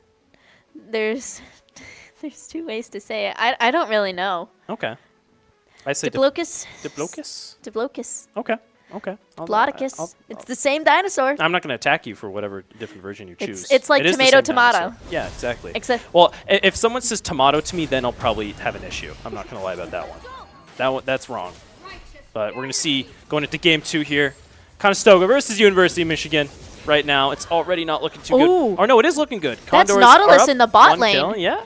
You see Karami is on Nautilus there with Lopsinski in the back. Good aggressive engages going in onto a bit of a weaker bot lane in terms of those close fights. I do remember the Gnar from like one of the previous games. I love Gnar. You like and Gnar? they played the Gnar really well. Yes. So it's great to see. But we're going to see Condors now have the Gnar under their control. Yes. And Lazaro played Gnar last week, I think. Yes. Yes, we did Yes, see that's Lazaro what I was playing talking about. Gnar. So maybe that was why we saw University of Michigan did take the Gnar, try and take it out of his hands, but he has it now, and instead, the Cassante is being played on the other side. Yep. And if you take a look there as well, we do see Bob is running the brand jungle. Yeah. Which is pretty good right now. We did see a bit of a fix to him in the recent patch. He is not as good. A few damage nerfs and some hot fixes to his passive damage. So it's going to be interesting seeing that pick come out. We're going to see Cromie is going to come in here, gets a good hook off on mid, but the Shroud does come out from Akali, allowing him to escape safely. Lipsinski is going to take some damage down alone on bot lane, but not enough to secure a kill in the hands of University of Michigan. We don't want that. No, not at all. We don't keep want this that. lead. Go, Gnar, go! Go! Get him! A little bit slower here right now. University of Michigan's really putting the pressure down a bot lane. Both Karami and Lopsinski are going to have to just hold back for a little bit. Yeah. Stay a little bit safer. You see objectives coming up real soon. Ooh, yeah. Dragon, I think. Chew. Dragon and 40. Oh, right now, see Depolar's going to try and get some damage on a lazy time counter. Ricky. Going to see some nice scaling coming out from this mid lane, especially in the hands of Ricky. Because Vladimir wants to get those items, wants to get the health and the AP stacked up in order to get, you know, any damage later on. Not much early. I've never seen a Vlad play before, so I'm seeing a Vlad being played for the first time, I think. The big thing you got to know is when that bar underneath his health is red, that means he's going to do a lot of damage. Ooh. So Oh, yeah. Oh, kind of like Renekton. Yeah, kind of in that way. He's got that red resource. No mana on him. I'm so smart. Well, he uses, Vladimir uses health, actually, to cast abilities. He uses his own HP. Oh, yeah. Yeah. Because he's a vampire. He's not. He's not a vampire. He's a hemomancer. What's a hemomancer? It's like, imagine like a waterbender, but for blood. Oh, bloodbending. Yes. Which is actually a thing, but like Avatar. He can't do anything with blood. He can only control what blood does. Of course, we're here talking about the lore because it's just a lot of pokes back and forth from both sides. No crazy positionings going out. I mean, we got Michigan Oh, trying to go after the tower dragon. dive. Oh. Coming in from Depolar there, is able to chase down Karami with the support of his team, setting up a nice early kill. Or, yeah, about 5 minutes in. That's still quite early. Yeah, Michigan's, I see them over by the dragon. Yeah, after taking that kill down bot lane, that's going to secure them a nice, easy drag take. But instead, up at the top of the map, we might see a trade out here. Bo might make his way over to the Void Grubs. Take those as well. I would love to see the Void Grubs. I think we went a bit back in time here. The reverse, so we can see that again. Oh. You're going to see the start of the dragon. Yeah, this is how it went down. Karami tried to get up close, get some vision on it. Yeah. And it was slowed down, damage taken. That was the replay. Just a little, this is how it happened. A little explanation. Now we're back. Instant back to replay. present. Exactly. See right now, it's still 1-1. Dragon taken advantage from University of Michigan so far. Although Condors do have a gold lead of about 1K. It's pretty good. To have more That's CS. pretty good. Bob is going to go ahead, take these Void Grubs. Going to run into a bit of a interaction between the Kindred here over in the jungle. Jackie Chan, he gets the ults off, is trying to land the fireball, couldn't quite get it. Flash comes out, Lazy Tomcat flashes in, able to secure that kill with the help of Lazaro, giving Condors a kill lead and preventing Bob from dying. They really saved him down there. Oh, nice. Very nice. Oh, yeah. You don't want him dying. No. So That wouldn't Lazaro. be too good. We are winners! We're winning! We're winning in gold right now. Want a bit more in terms of objectives. See Condors gonna just go back, get back to farming. We do have a Chemtech Drake is up down by bot. Ooh.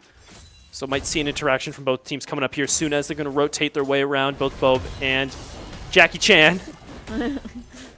Slowly move over. Imagine Jackie Chan actually playing League. Is that the Jackie Chan? I don't think it's the Jackie Chan. It's Jackie Chan 3. It's the third Jackie Chan. There's 3 of them? Yeah, they just kind of make them in a facility. You know, multiplying Jackie Chans. Did you know Jackie Chan makes music? I didn't know that. Now you know. Okay. Good to know. Good to know. Is it like it's like a rock or is it rap? Does he rap? I don't know. Please tell me he raps.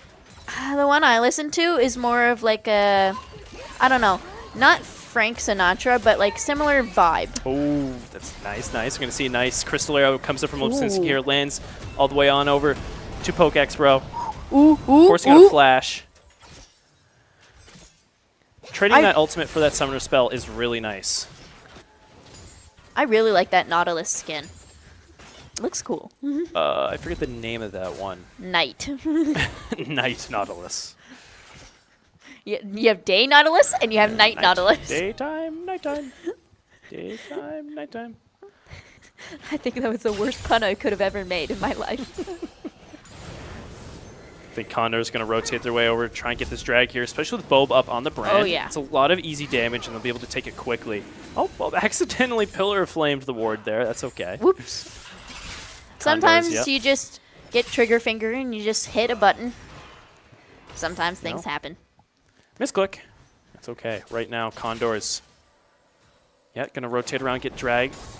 Looks like Michigan's going to trade it out here instead. Just take a little bit of Bob's red jungle. It's an okay trade in terms of taking that dragon. That's a permanent buff for the rest of the game for your team. Yep. So sacrificing a few jungle monsters is acceptable. Yep. Lazaro putting some pressure on Uper up here on top. Uper used all his abilities to try and get some damage off.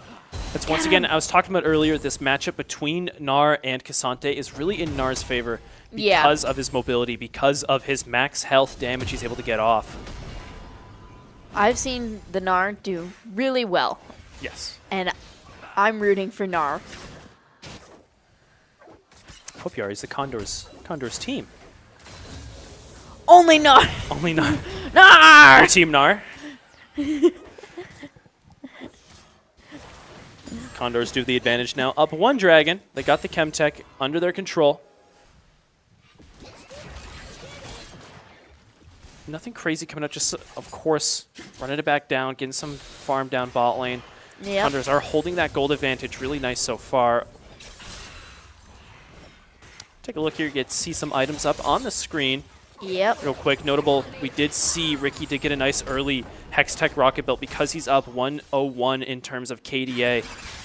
Really good damage, really good engage capability he has under his control. Other than that, no major items have come out from either side. I'm zoned in on watching this. I'm like at the edge of my seat. I'm tweaking. And announce that to the public, you're tweaking? Yeah. I'm tweaking. I'm tweaking. Oh my. See nice Void Grub damage coming here from Ricky's. Just get some auto attacks on the tower there. Same with Lazaro up top. Lazaro is caught out in a bit of a unlucky spot, but of course that Gnar damage mobility is able to just get away while trading it back. I love to see it. I love to see it. It's yes. And Condors right now might run into a bit of an interaction down here bot lane, especially since he's getting in close, clearing out some wards. Jackie Chan doesn't want to group up, get a collapse going. Bob's just slowly farming his way. The thing with the brand jungle is he's really good at taking those objectives, getting a quick clear. But enough of that. We're going to take a bot lane. Oh, excellent death charge coming from Karami. He follows up with a hook. Getting in on PokeX Pro. Trying to get the Ignite up, getting the damage, getting the kill. All they have to do is follow up here on the final player down there. Jackie Chan comes in trying to support his support. Couldn't quite get the damage off. It's just slowly going after Lobsinski. There we go. Oh, but Lobsinski gets that final set of auto attacks off with the Hunter's Fury. Oh, it was a 1-for-1 kill there. It was a 2-for-1 actually. Condors get out of that 2 situation. for 1, but when you die when you kill someone else, I call that a 1-for-1. It is. It technically is a 1-for-1. Eye for an eye. There we go. That's the saying I needed. That's what Jackie Chan dedicated himself to. He knew he was going to die in that situation. going to get taken down by either Karami or Lipsinski. And Lipsinski was able to get that final kill, especially having that final kill go to him is huge in terms of Condors damage and money. Yep. The Easy time cap here does go for the Hemoplague, is able to land it on Dipolar, getting some damage off, going to disengage with the Blood Puddle. That's not the regular Vlad skin. That's He's pink. That's one of his latest ones. New for like Valentine's Day? No. Oh. When I say latest, I mean like last year. Like it is his latest, and he's going to get a bit of engage here coming off from Jackie Chan, coming from the bot river bush, but Karami and Bob were waiting for this to happen. They knew he was going to approach. Karami's trying to get on him, get the kill finalized. Able to get the one, taking down Jackie Chan, not without Ricky getting eliminated. Bob's up close, trying to find Dipolar. Couldn't get him in the shroud. Bob, with just him left alive, isn't able to get anything done. Fortunately, Condors had a good setup, but couldn't quite get the damage off to get those kills, leading to a 2-for-1 in favor of University of Michigan. Oh. But Condors... So, like, little. He's a guy. The Fiery Fledgling. That's his title.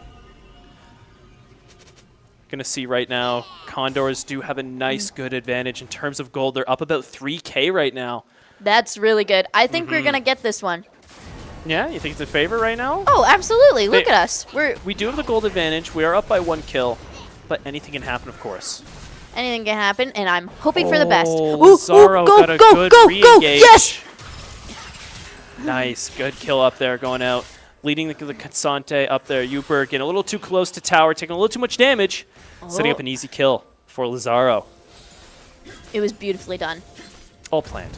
All planned. He's like, yeah, you're going to come after me. You're going to take this tower shot. And along with that kill, Lazaro was able to get the first turret of the game, giving his team even more money in their wallet. It's a big advantage there. Big advantage. Oh, yeah. The 5K goal lead is a lot for the Condors right now. Keeping it nice and steady. Unfortunately, blue team, being University of Michigan, is going to take that Cloud Drake. Second Drake of the game. Yep.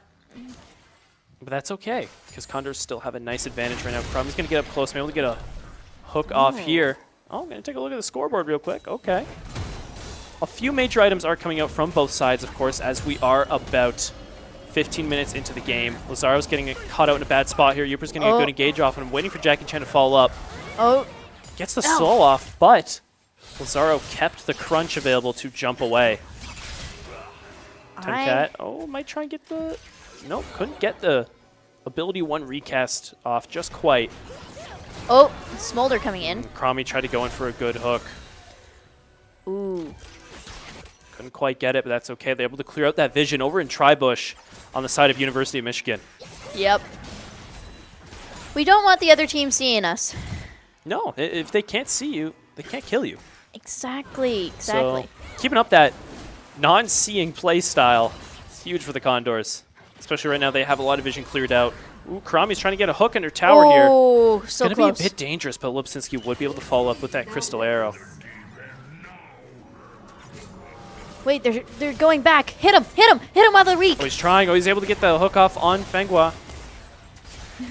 There we go. But the damage didn't quite go in their favor, especially with the shielding Milio's able to provide. Yep. The pressure is there, though. Connor's able to get up, especially with the Void Grubs, all 5. The amount of damage they're able to get off in tower with just a few auto attacks from Lopachinski is huge. Ooh. Oh, no, we have 6 now, I think, by the looks of it. Void Grubs. I think those are Void Grubs. Oh, they only go to 5. I thought they went to 6. Oh, they do go to 6. No, you're right. We have all of them. I was thinking about it for a second. Can't quite see where it tells us that, though. Oh, yep, over there. Yep. We're having technical issues with the HUD on. That's fine. One side. It's yes, okay. Condors do got all 6 in their possession. Yeah. Because yes, it does lead to 2 grubbies can spawn when you attack the tower. Yes. I thought I only saw 1 spawn, but it was 2. It's huge, especially having those early, getting that early tower damage. It carries all the way into the end of the game. Permanent buffs. You love it, and Condors are on top of those right now. We are gonna take this. This is gonna be a good win here. I sense it. I feel it in all of my bones. Even my teeth bones. Even your teeth bones? Even my teeth bones. Okay. Like every individual tooth, like you feel it? Is Yeah. it like a shaking sensation? Is it like a weird like tingle? Imagine you can feel your bones. I don't want to do that. That sounds horrible. That sounds horrible. Oh. I'm going to be thinking about that the rest of the day now. It's like when you tell someone they're manually blinking now. That same thing. It's like, oh, yeah, I am. Look at me go. Yep. Keeping my eyeballs clean. Your heart is manually pumping. That one doesn't really. I'm not focusing on my heart and making it beat. Purposely stopping your heart for a second. I'm not that in sync with my body. Oh, anyways, right now it's a bit chill. Wait for objectives to come up, especially Baron will be up soon as we're reaching the 20-minute mark, and that's where you're going to really see these team fights come out. Oh, yeah. You see Lazaro's getting in close, going to get good engagement from Uper. Uper's going to go all out, does get eliminated. Oh, get him! Get Jackie Chan! Jackie Get him! Chan, yeah. Go, Lazaro! Go! Mid lane, we got some action going in here as well. Condors trying to get some kills under tower. Might get fanged. Woo! Oh, my God. I just got scared by that. I just heard a screech noise. That was the Smolder ultimate. Yeah, I just got jump scared. It's called Mom. Yeah, I saw it. I didn't get to see him throw his little tantrum, though. That's like my favorite animation. Oh, no. Lazy Time Cat's getting caught out in a bad position here against Dipolar. Trying to get some healing off and run away as quick as he can.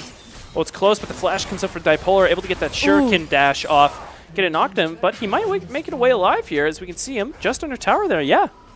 Barely. Ooh, safe.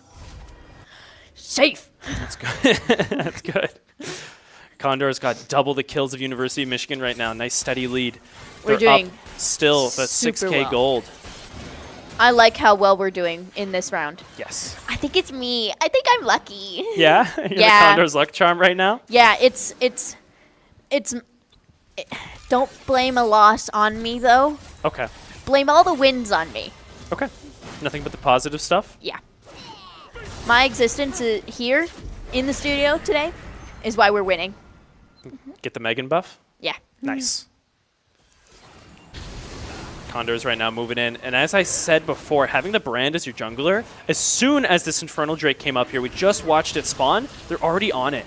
So the amount of damage shred that Brand has with the just overtime burn on these objectives is insane. Already at 10, dead. It was just dead. Yeah. I just saw the HP go No down. contest and it was whatsoever. dead. As long as the Condors keep on that with the objectives, of course, we do see Baron has spawned. So we're going to see a bit more grouping over there, a bit more action coming up. Lazaro wants to back out a bit here as he's getting collapsed on by multiple members of University of Michigan. When we get stunned against the wall there, it's going to get a good hop off. But Uper, good all-out engage to keep on him. Karami pulls up, trying to get some support in at all. Gets the death charge off, but isn't enough to save his teammate. It's okay, it's okay. Oh, he's going to flash over the wall here. Bob is getting caught up by Dipolar. Karami's going to pull up, try and get some help out. Lobaczynski with a good enchanted crystal arrow. Getting the stun, but Dipolar's stuck in the shroud, is invisible. The mom comes out from PokeExpro. Oh. Condors are making their way out with minimal damage, but still have to give up their positions, give up that good foothold. Oh, PokeExpro does get hit by a good engage coming out from Karami. Lobaczynski's going to fall up. He's going to get this slow off, going to get the constant. I think if they can get them, then they can go after the Baron. Yeah, right now we can see Lobaczynski isn't going to be able to get the damage off of the Dipolar. Getting that final kill, but Jackie Chan's going to come out of nowhere from Bot River. Come on, come on. Yes. Nice. Yes. The chase potential is strong with the Condors right now, especially Lobaczynski getting that constant slow off on these low health targets. Chasing them down is no issue. Yep. Condors, however, did lose Bob in that team fight. Not having the jungler doesn't allow a nice, easy Baron the way they wanted it to go. So they're going to fall back, reset, and just take advantage of the nice gold they got from those kills. Yep. Get some new items. Yeah. Especially up right now, they have a 5-kill lead, 6K gold advantage. That's pretty good. Condors keeping it steady right now in the Rift. As well, they have all their turrets. Michigan has yet to take any of the Condors' turrets. Yeah. We're doing very well. Towers, I should say. Towers? Towers, turrets. Giant stone obelisks of mass destruction. Weird thing. Weird thing. Weird thing that shoots me if I get too close to it. The rest of our cast from now on, we should just call everything a weird thing. Keep people guessing what we're talking about. Yeah. We see our weird creature up top just transformed into a different weird thing. Yep. These two weirdos going into mid, getting some weird little creatures destroyed to get some weird form of currency. Ooh. Might see a weird engage here from Karami.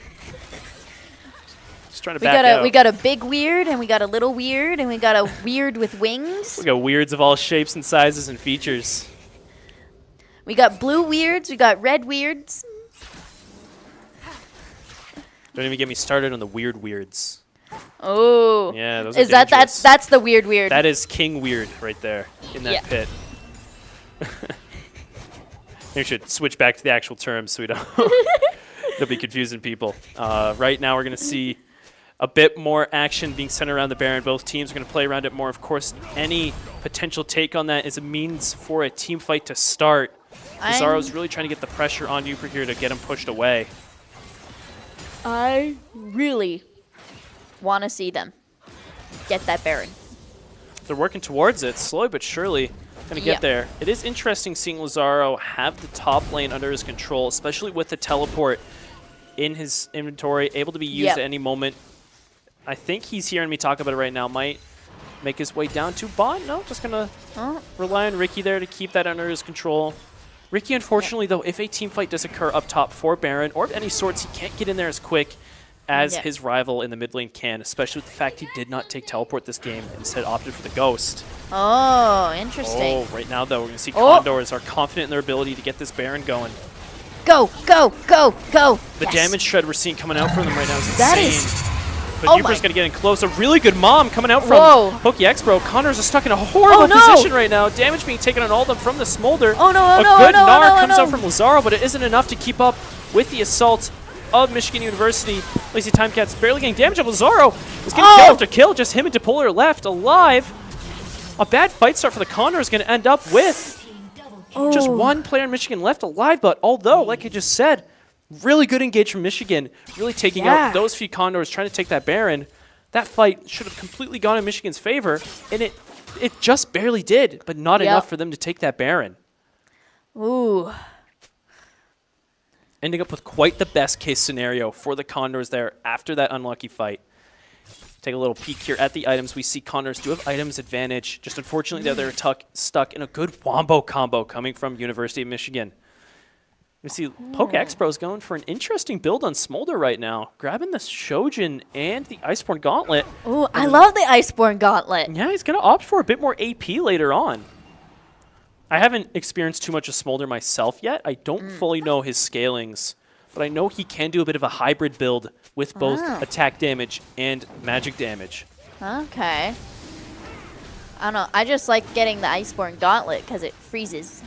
And it reduces damage. I believe it does. Right now, Condor's going to go for this Drake right off the bat. Going to be down to the smite here. Going to see if Boba can take it. He does, giving his team one away from Soul. Depolar comes in with the execute strike. Oh, the mom comes out. It's been huge so far from PokeExpert, getting a lot of damage on the Condors. Good Gnar comes out from Lazzaro, but he's going to get hit with the all-out, dragged away from his team. But the Condors, the chase continues now. Ricky with that triple kill. Wow. Oh, excellent. He got in there, was able to spread out that damage amongst University of Michigan. Lipsinski just tracking down Uber here is going to get that slow engage off, and Condors winning that team fight 4 kills to none on their side, able to safely and healthily rotate over to Baron. Whew. It's all ours. It's all ours. Huge lead from Conestoga right now. Up 7k gold, 8 kills, 1 away from Dragon Soul and about to take this Baron. I bet we're going to see a bit of a reset from them, go back to base, spend their money, and they might group for one final push to attempt to end this game. Yep. Ooh. Lovely, lovely, lovely. It's looking real nice. Seeing a lot of good item buys coming from the Condors right now. A lot of full builds coming soon. Meanwhile, on the other side, we're going to take a look at Michigan. Only a few, about 2 items on average for each of their players, where Condors are nearing the 3-item average.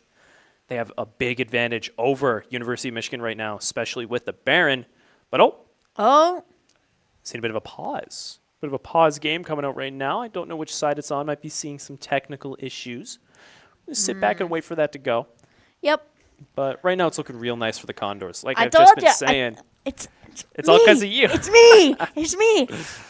Not because they're playing good right now. It's because of you. Yeah, yeah.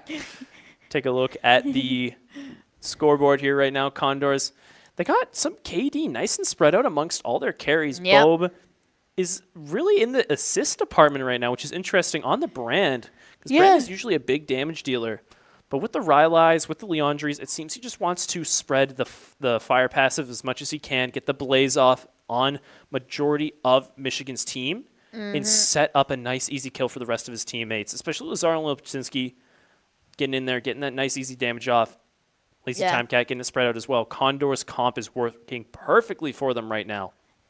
We are doing so well. Even against the risky engages coming in from Dipolar. Yeah. We're doing so well, and I'm so excited. Timeout's all done there.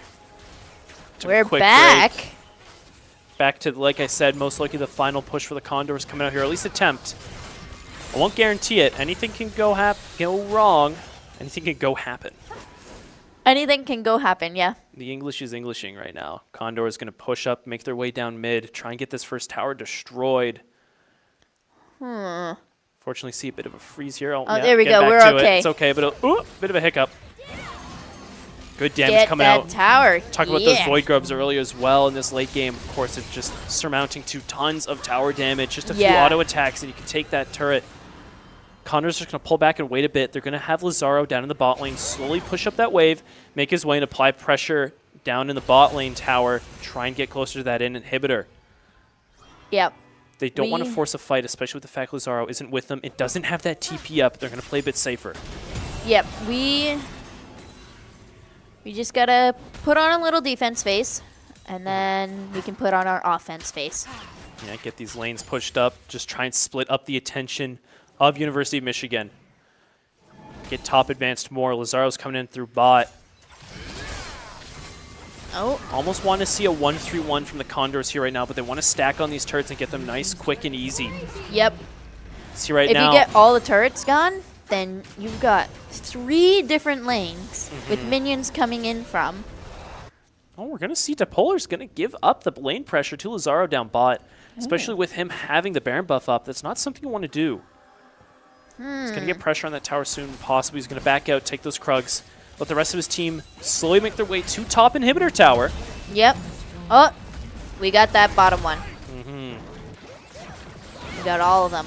It's going to be interesting here. All of them on the map, like in the grass area. Yeah. The grass area. The grass zone, the rift. Yes. Part of me. I thought the whole thing was the rift. Yeah. Well, there's grass everywhere, though. Rock zone, grass zone. But there's still grass in the rock zone. But it's mostly rock. Okay.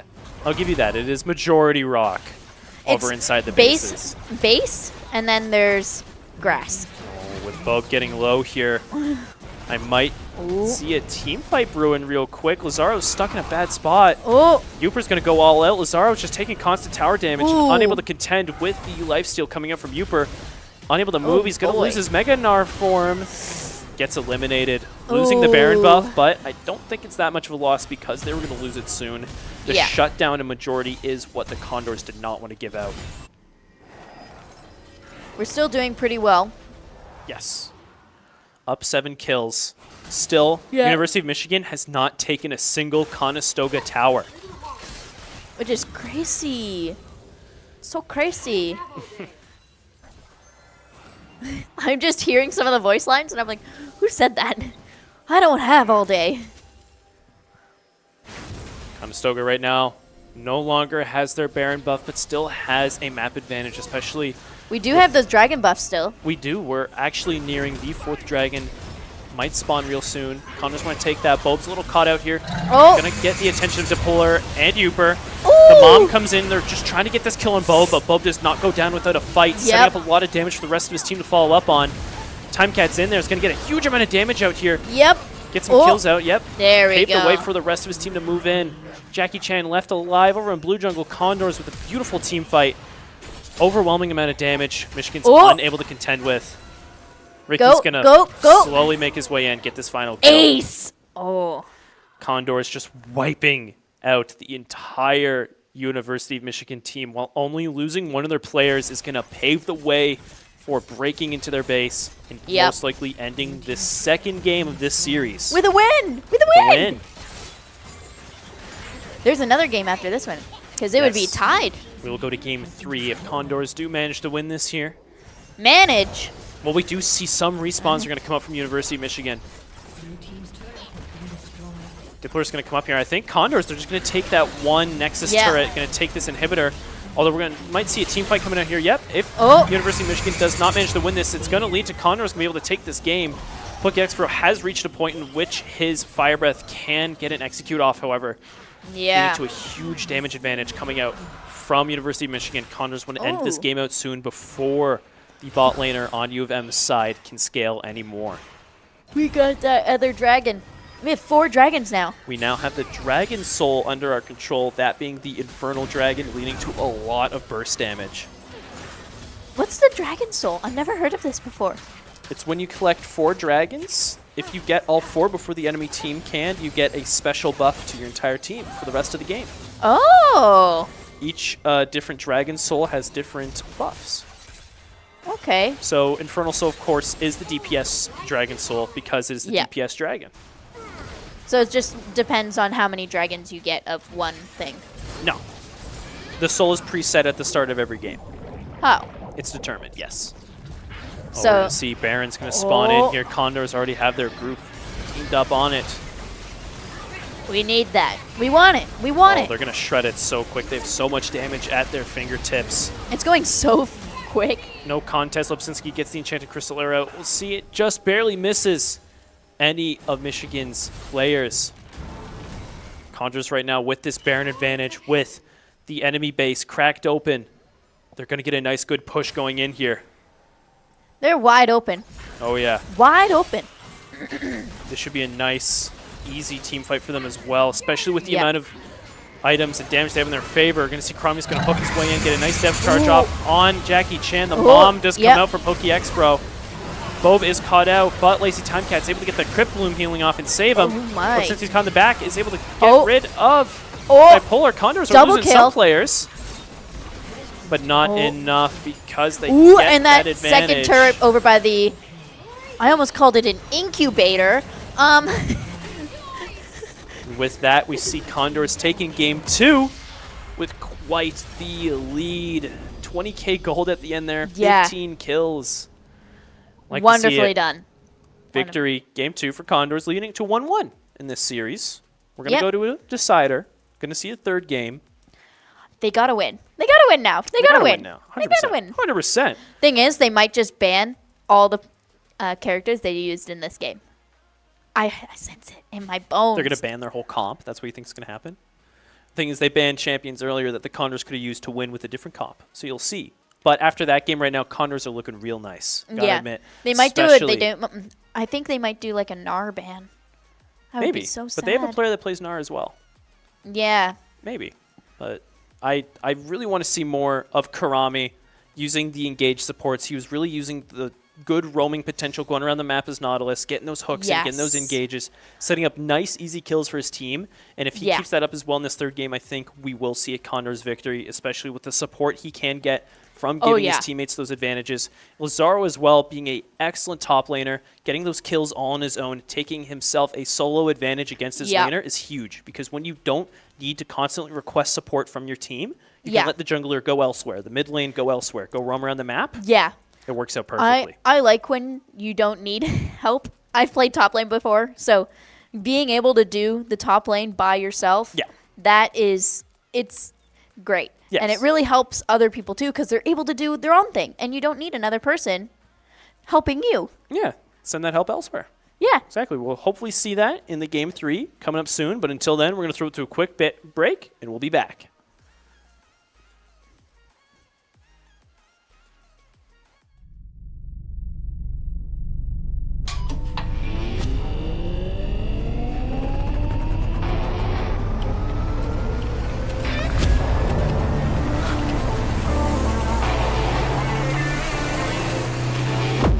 Conestoga College is setting the stage for a new era in gaming. In 2025, we're opening a state-of-the-art esports venue, a premier facility for high-performing gamers in Canada. In this 10,000 square foot facility, we're putting you in the center of the action. The facility will have 50 top-tier PC stations, 5 console stations, immersive VR stations, a team operations room, a full production suite, and a premier competition stage. Esports is a rapidly evolving industry with global viewership of 532 million in 2022.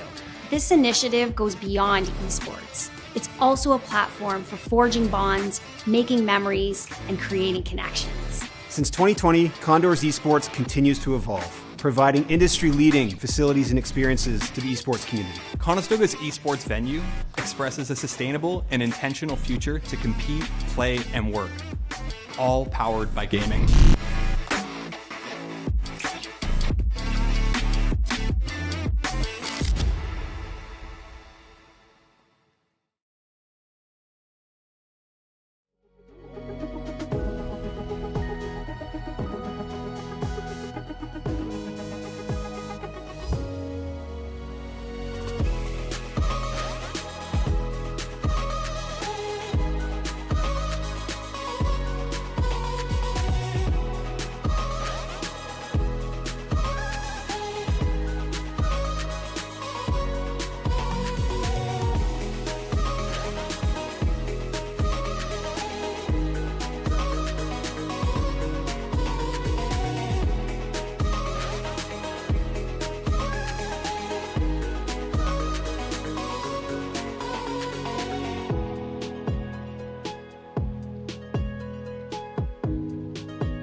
All right. Welcome back, everybody. Here we Hello. are. League of Legends action today. If you're just joining us, we are in Game 3 of League of Legends tonight with the Condors. Right now we're 1-1. Yes. We lost the first game, unfortunately. It's okay. It happens. We picked it up in the second one. Exactly. You got a second game dub. We're against the University of Michigan today. Things are going pretty interesting. We've seen some reusing the other team's comps within a few of these games in terms of champions selected.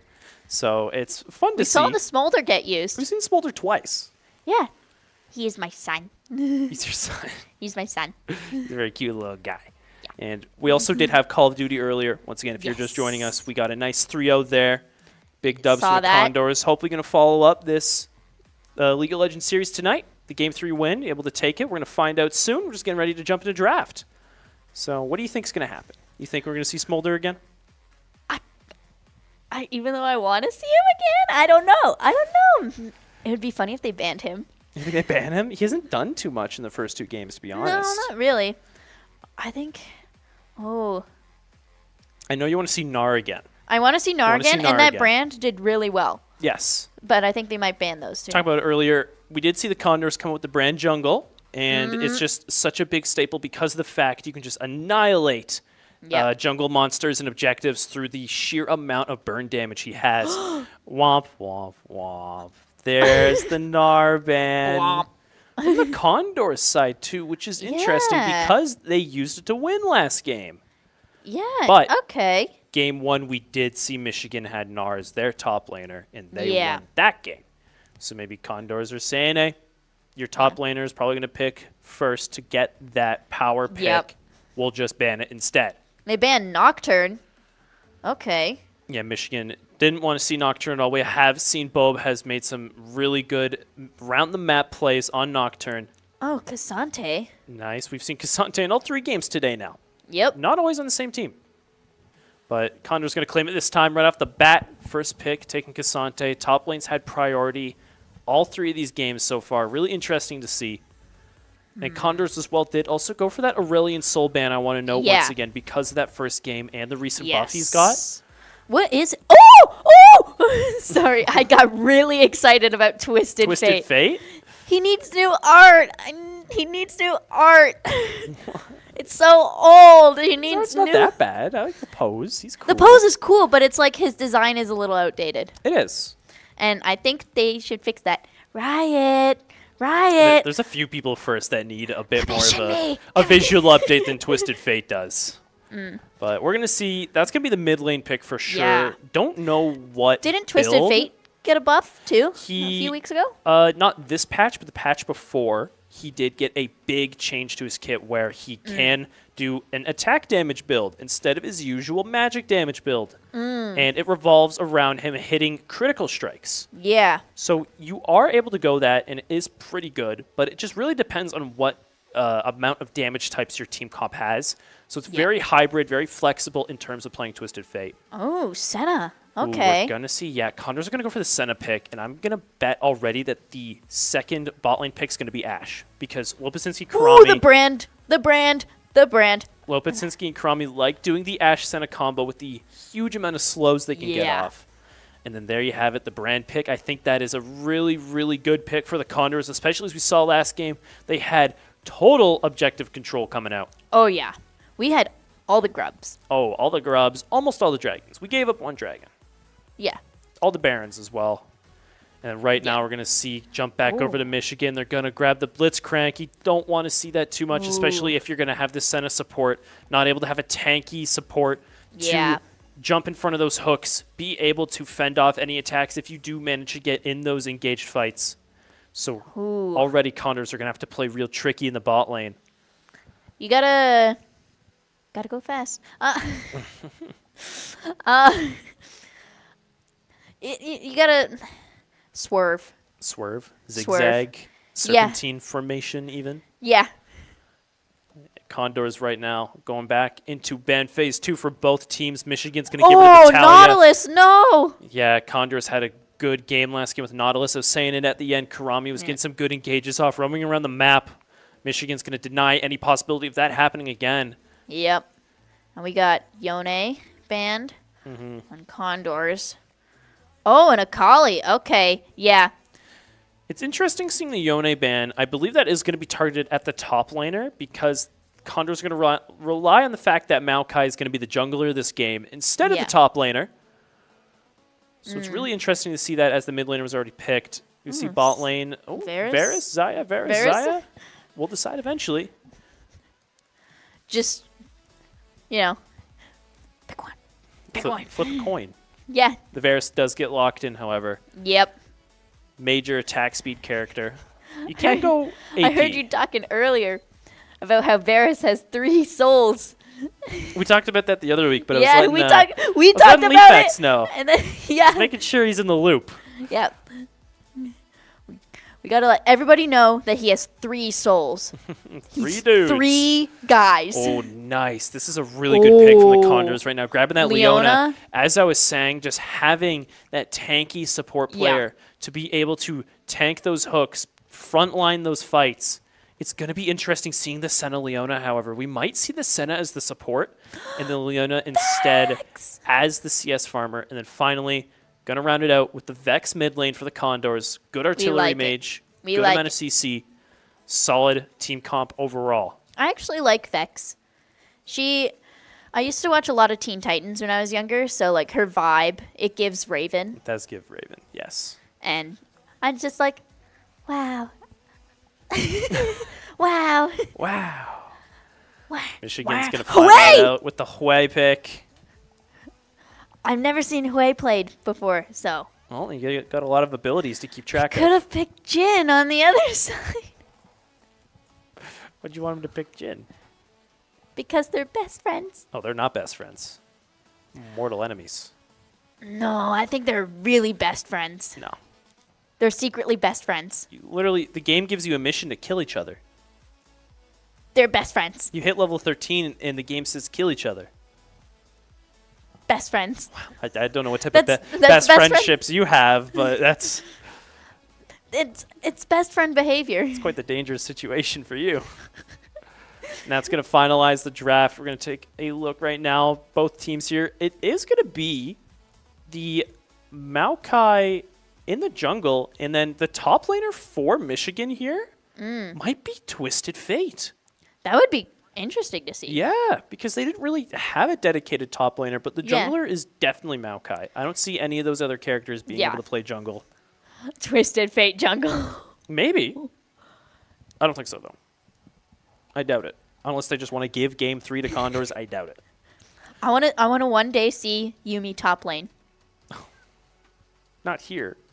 Oh, it would be funny if we saw it here. That's never going to happen here. Unless it's a little fun game. But I need to see Yuumi top lane. Unless Yuumi top lane magically becomes meta? Not gonna. No. I don't want that to happen. The idea. No, one of the abilities is just dedicated to attaching to another person. I doubt it's gonna happen. Well, then, we have seen Soraka top. We have seen Sona top in terms of supports. If you want to see a support up top. Yeah, but Yuumi. Why don't you just want to see Yuumi played in support instead? Because Yuumi top is funny. It is pretty funny. It's pretty funny. I've played Yuumi in ARAM. Okay. So. What'd you think? I liked it. You like it? You like the cat? Was that before rework or after rework? It was most likely after rework. Last month? Yeah, it's after rework then. Okay. Yes. Yuumi got reworked last year. Oh, okay. Yeah. I just started playing League around last year, around this time actually. Okay. League-iversary for me. League-iversary. Nice. There you go. I don't even know. This might be my 8th year I want to say July. I don't even remember. I used to play on the little laptop in my basement on the table. I like to play in my room because it's so cozy. And then I'm hunched over like this. And you get the gamer pose. Yeah. Add back support. I'm shrimping. Your spine is slowly degrading away. I already have scoliosis. Well, that's excellent then. Oh, yeah. Don't need to worry about spine damage if you already have spine damage. It might just make it worse, and I get really sore after like an hour, so I could probably only do one game. Well, Maybe, I don't, could you get you can't even get a spine replacement at that point. You're just. Get rods. Become a cyborg. Yeah. There I you actually go. knew someone who had rods. Oh, I thought you were going to say I actually knew someone who was a cyborg. Like, whoa! What connections do you have? You know, cyborgs. I mean, it's technically possible with the technology that we have today. 3D print a spine, maybe? 3D print a heart? I was just saying, like, people have, like, the arms, like the, when, you know, when they have no arm. Oh, if they get it amputated? Yeah. Yeah. Struggling a bit. Okay. But, like, they have the robotic arms, and they move, and they, like, sense the nerves and the muscles moving, and they move by themselves. So that's really expensive, though. Oh, yeah. Not quite accessible yet. Yeah. But, you know. They should be. I just want rocket legs. Put rockets on my legs and then Like fly away. Like Astro Boy? Yeah. Kinda. I was thinking more like Iron Man so I could keep my legs, but, you know.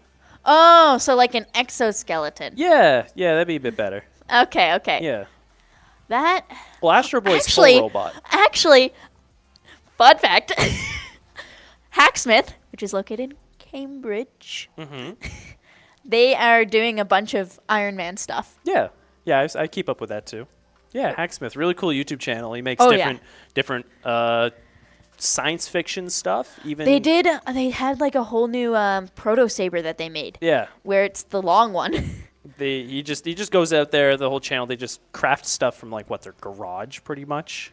It's like a huge warehouse. They have a thing. warehouse now, I think. Yeah. Yeah. That's where their new facility is. That's why it's in Cambridge now. Okay. Yeah. Yeah, go check them out. I won a lighter from them. You want a lighter? Oh, it's awesome. It's the lightsaber lighter. Oh. And you hit it, and the flame is this big. That's like a weapon at that point, having a lighter, that destructive capability. Is it even a lighter at that point? That's like it's like a torch. Yeah, that's a awesome. torch. My friend's like, hey, do you have a lighter? And I pull it out and I light it, and they're like, this beacon of flame appearing from your hand, conjured within that moment. Yeah. Can you like slice things with it? Does it work like a lightsaber? It's not that hot. Imagine that, like getting like a block of cheese and you cut it with a lighter. Have you seen the That's what I heated do. knife Yeah. cutting? Yeah. I Wow, like the heated knife cutting Wow. more. That was like a big thing like years ago. That was when heated knife was a huge trend. With the soap. With it was soap. But anyways, enough about soap and heated knives. Okay, we're already built Is up that the a delay. Christmas We're getting skin? into it. Yeah, it's Christmas Maokai. I thought See, Christmas both was teams- over. Oh, we can still wear the skin. No. So grinchy about it. Jeez. Oh. February now. I think we're going to see an invade coming in here from University of Michigan. They're 5-stacking their way over into Condors' blue side. The Condors have no one there to respond to it. We'll see if they stick around to possibly take the buff or just not even bother. Well, Condors are just 5-stacked now. Tribush bot trying to stop any red side invade, but it's not going to happen. Michigan's just going to leave a ward behind, keep the vision, keep the intel in their hands. Yep. Just so they can keep track of where the Condors jungler is going to go. In this case, it is going to be Bob and Lazar going to make their way over to blue buff right away. Yep. And there it is as well. If you look top lane, it is the Twisted Fate top. Oh, yeah. Which is very interesting because in terms of tankiness from the Condors, or not from the Condors, from Michigan, yeah, they only really have Maokai. Blitzcrank can only do so much. Yep. Condors right now. Is that a Blitzcrank right there? Yeah, it's Blitzcrank. It's a silly skin. I love how he walks. He looks like a little guy. He's a Lancer 0 Blitzcrank. He has no legs. He has no legs? He has no legs. I thought. He's a rocket booster in that skin. But why is he waddling around like he does have leg? No. Maybe they just didn't animate him properly. Blitzcrank's an old character. Ooh. See right now, just... Ooh. Oh, they did go for Lopatsinski playing the ADC role and not going for the support. Interesting. So it is going to offer less in terms of him getting his stacks, getting his souls put together, and instead just dedicating all the money to the items and just keeping the passive in the background. Lingua goes for a good rocket grab, is able to get some damage off of Karami because bot lane Condors do not have the level 2 yet. Yep. Leona is difficult to fight against. I will say this from experience. Yes. I don't know. I don't know what she does, but she glows. She starts glowing, and I'm like, nah. Nah. Nah. Is that what happens if someone starts glowing at you? Do you you say no? I say no. What if it's like a cool glow? What if they have like a that glow stick? Is that a cool glow? I think that's cool. It's cool, but when you're fighting Leona, you know that's not a good look. No. If I knew she Not was out for to kill me, you. I'd back out. But like, if I normally saw a person glow, I'd be like, I okay, mean, like- you go. Like Avatar. Yeah. Like the There's a word for it. bioluminescence. Bioluminescence. That is the word. I love bioluminescence. I used to be in biology. Condors right now just keeping it a little slow. Nothing Yep. too crazy. Lazaro's pushed back to tower, of course. Oh, that's cool. He picks his little card. Yeah, it's how Twisted Fate goes. You got to pick the yellow, blue, or red card. And they each have different effects when you throw them. Oh. Yellow stuns, blue does damage, restores mana, red does AoE slow and damage. I really quick want little him recap. now. I really want to try him out. I'm going home, and I'm buying Twisted Fate. Fate. Twisted Flute. Flute. Did you know his last name's Felix? You Yes. probably did. Oh. Lazaro just needs a good engage off on here to get a lot of damage and possibly kill up on Uber. Yep. I see a bit of an interaction here coming to mid Oh. lane. Lazy Time Cat's getting some damage onto Butler, and it seems both teams don't want to make a crazy engage. Bulb does manage to get that Dark Harvest stack just before running off and going over to his blue side jungle. Good rotates coming up from both teams there to back up their mid laners. Oh. Bulb's going to run into Jackie Chan here in the jungle. This matchup does not go in favor of the Maokai. No. If he stays there, he might. Get Well, he's killed. made of. Landed the smite. Isn't he made of trees?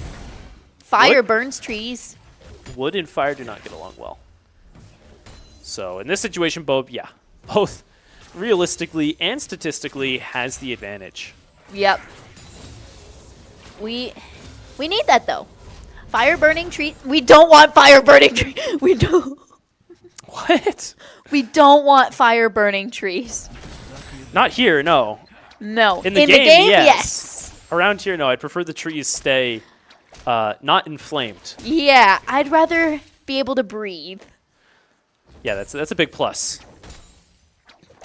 I remember how hazy it got when wildfires were going on. Well, last year, that was crazy. Oh yeah. Ooh, we're going to see some good roaming coming from Karami already, giving a hand over here on the Void Grubs.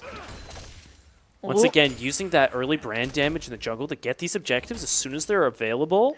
Ooh, we got for the 3 of them Condors. already. Okay, Yeah, okay, that's a lot of tower damage available at our fingertips. Yep. Zaro just wants to wait here for a good gank, possibly because Uper just gets so close to the tower over and over. Bit of an easy kill, but as I said, Bob playing the brand isn't playing that for these engages around the map. Yeah. He wants the objective control. He wants the quick and easy clears so he can get those damage items. We want that. And it does seem to play in our favor, so we like to see it. We love to see it. No kills out yet, though. Both teams sitting around pretty close golds amounts. Just, bit of a 5k difference between both. We're going to see a bit of a gank coming here from Jackie Chan. It's all going to revolve on Fangwa hitting this rocket grab. He goes in there, gets the flash off, gets it in. Bulb's coming in a bit late from behind to help his team. Good pillar of flame coming out. There gets the stun off. Blaze passive proc down mid. Ricky gets first blood. Oh my goodness. Rest of his team down bot is going to follow up, getting 1 kill. Karami's looking pretty low, but the level 6 comes out from Lopasinski. And finally, the Blaze proc from Bob, getting that 3rd kill. Bot lane Condors. Love to see it getting all 3. That was really good. Fortunately, Ricky did get eliminated in mid lane. Good ultimate use from Uper, but ultimately in the end, Condors come out on top. with a 3-kill lead and this first dragon, along with Void Grubs. They're looking good Is this already. the mountain dragon?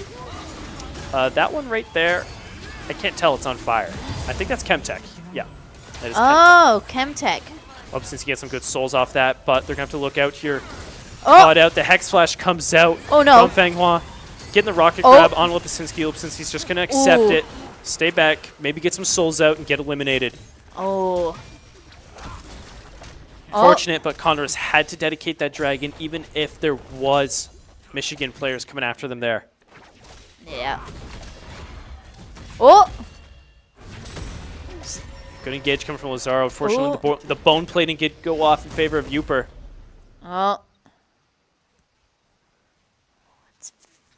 It's like a waiting game. Yeah, Lazaro does have that level 6. If he gets Uper in a bad spot, he can use the all-out. A lot of kill potential if he's able to land this, but the problem is getting close without taking too much damage. Yep. Because he's close range and he's ranged. Yes. Right now, Condors just resetting, getting back to lane, getting the farm going. They got that advantage. Now they just want to hold a nice steady lead until they can get those items. Ooh. Back and forth in the bottom lane. Yeah, they just want to play safe. They want to give time for Lipchinski to scale up, get those passive stacks. Yep. A lot of free stats from that. Oh. Oh, we're going to see Ricky's going to pull up. Yes. Get a good roam up from mid. We The got fear's out. The flash from Ricky. Lazaro's ghosted. He's going to... Oh, he tried to go all out there, but it got canceled by the vision being lost, but it does not matter. Ricky got it. Ricky got it. He gets the final blow, giving himself another kill. Condors now up 3 kills. I told you we're going to get this. 3 kills, 2K gold lead. Oh, Fangwa's getting a little too close. Oh.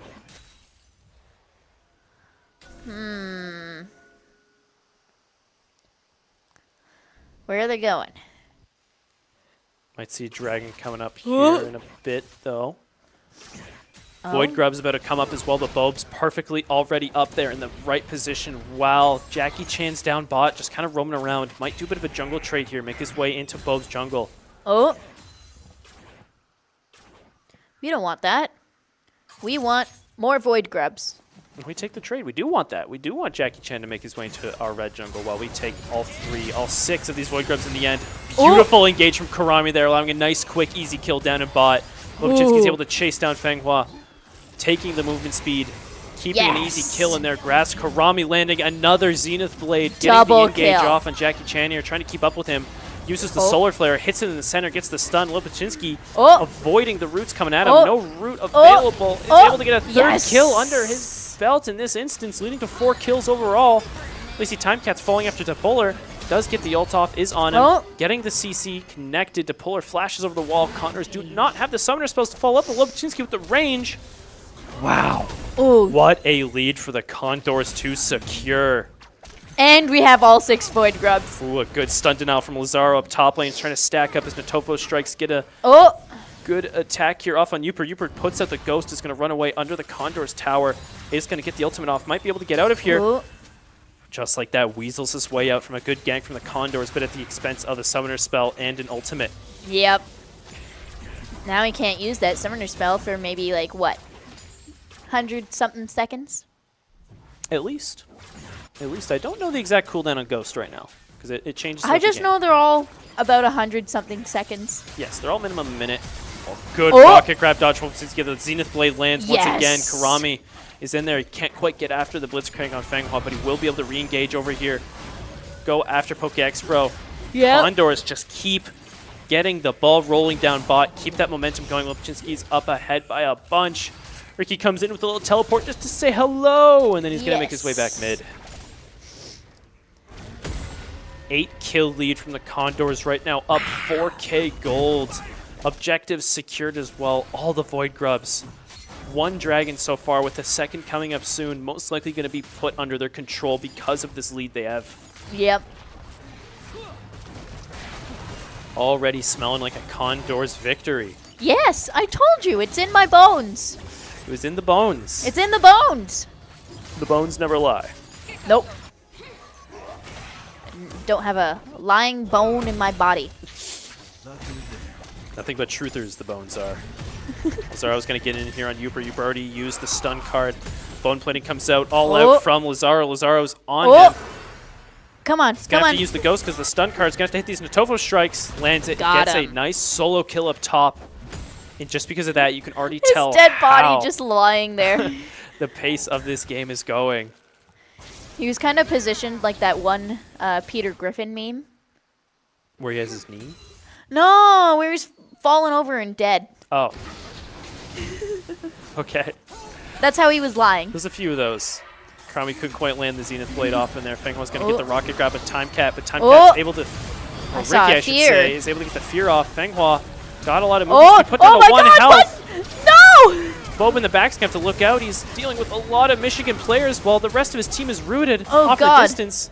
Yes. Lepicinski, however, is able to come up, help his team. Lazaro from up top, getting the CC off, pulled in by Fenghwa. Fenghwa's going to barely make it away once again with just minimal health. Oh my. Ricky's going to be careful here, gets eliminated, but Uper gets a little too close. Yep. Nice. We got it.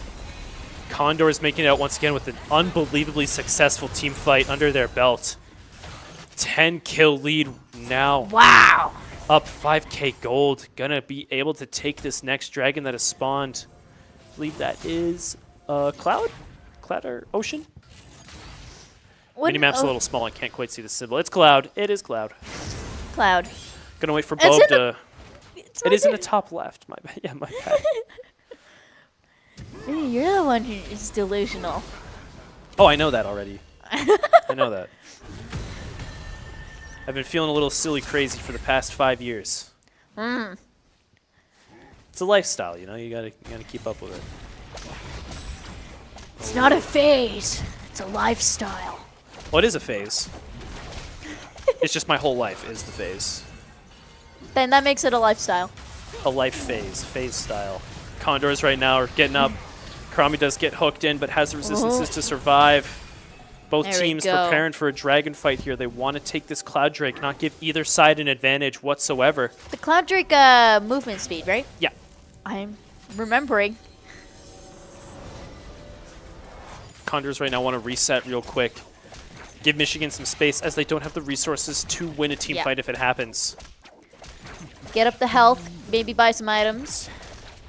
As I was talking about earlier, I was wondering what build we're going to see the Twisted Fate go. We do see Uper has the Kraken Slayer and is building some more AD, so it's going to be an AD scaling build this game, especially with the crit supporting it.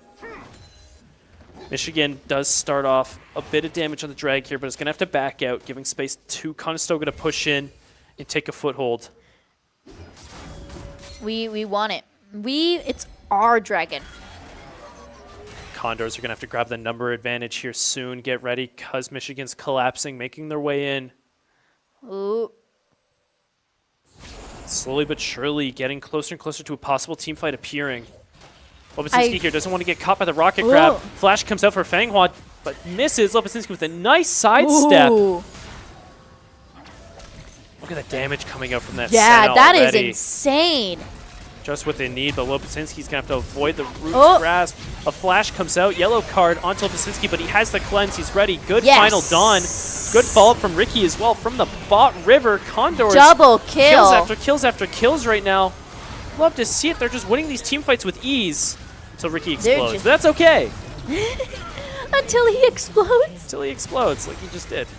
Oh, no. Just Dippolar left with a little health. He's trying to bait Conestoga into a possible tower dive here. But the root is landed for Lepicinski. He's going to try and get close. Just barely misses the piercing darkness. Piercing light, I should say. Is there a character that has piercing darkness? I don't think so. It's piercing light that Senna has. I still think she should give Viego his wife back. Viego's frozen right now in lore.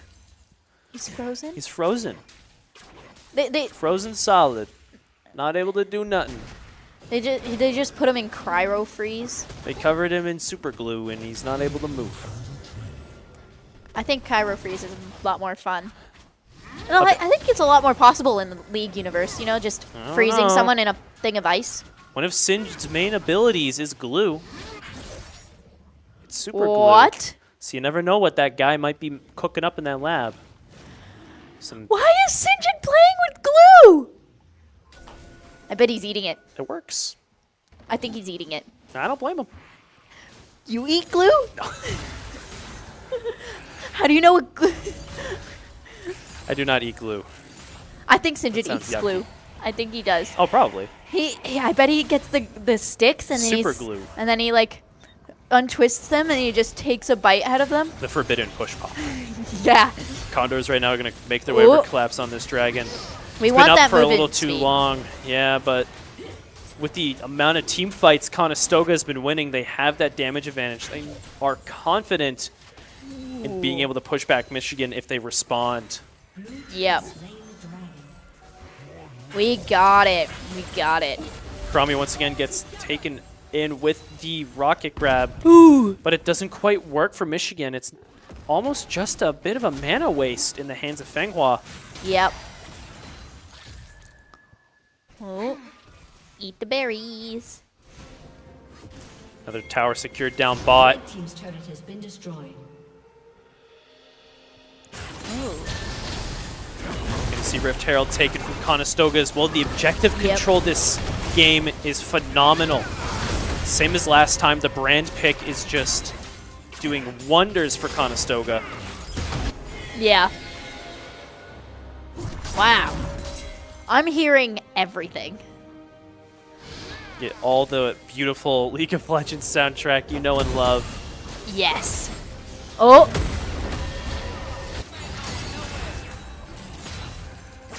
Oh. Right now we're seeing just some waves being attempted to be pushed up.